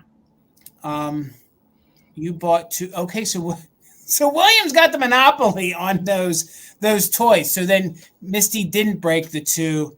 He got them from her. Okay, so now we know where they're at. So this is pretty amazing. And William, this is pretty cool. And I don't know, because I can't necessarily read Tina's handwriting the best. William, have you ever seen your mother's handwriting before this? That's the one thing I am questioning. So he tracked down his mom's yearbook on eBay, found one with her, and then she wrote a message to the original owner. That's really cool. That's her handwriting there. That's kind of amazing. So, William, let me know if you had ever seen your mother's handwriting before that. So,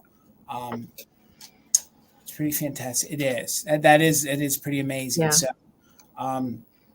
that's really cool, William. That's really awesome. So.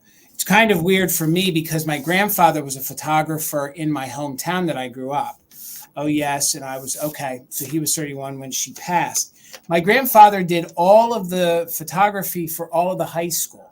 So he did it for probably 2 decades. So it's really weird sometimes if I'm at like an estate sale or something and I pick up like an Elizabethtown yearbook from the 50s or 60s, I see my grandfather all over it. It's kind of weird because he took everyone's photograph for probably the whole 50s to about 1969 when he passed. So it's kind of cool when you find those things. And I'm sure people out there that know folks that are illustrators that were family members or were authors, and you find those things, it's really, really cool. So we're kind of going to keep in theme here. So if you guys are using the Kleenex, next we have Brenda, okay? So Brenda, these are pictures of her dad and aunt that you can see there. The encyclopedia set were her dad. Wait a minute. Now let me read my handwriting correct. Tina's handwriting. So the pictures in the back are of her dad. Okay, so you can see the pictures of her dad back there. And then her dad and aunt's encyclopedia set.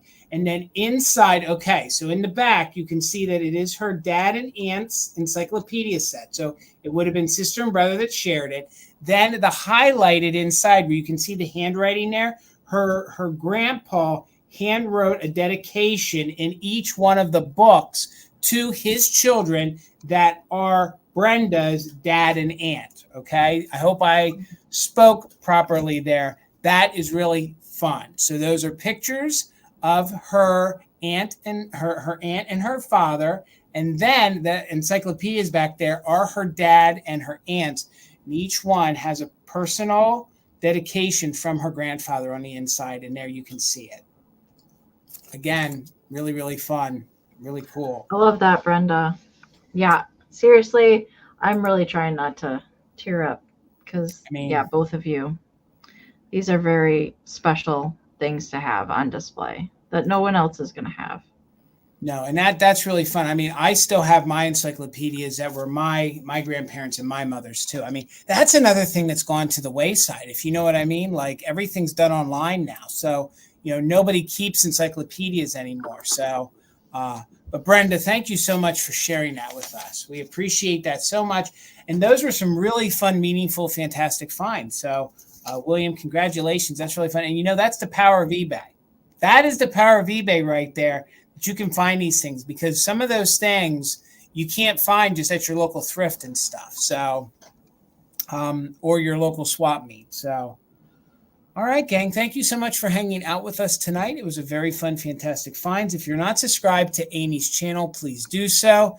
Karen G, thank you so much again for being our official mod and bid ender. And Kim, Desert Gal, thank you so much for being our backup. Ladies, we couldn't do it without you, and you mean so much to us. So until Sunday night, until Friday night for me with the Valentinos on Instagram, I'll see you guys then. Have a great week. All right.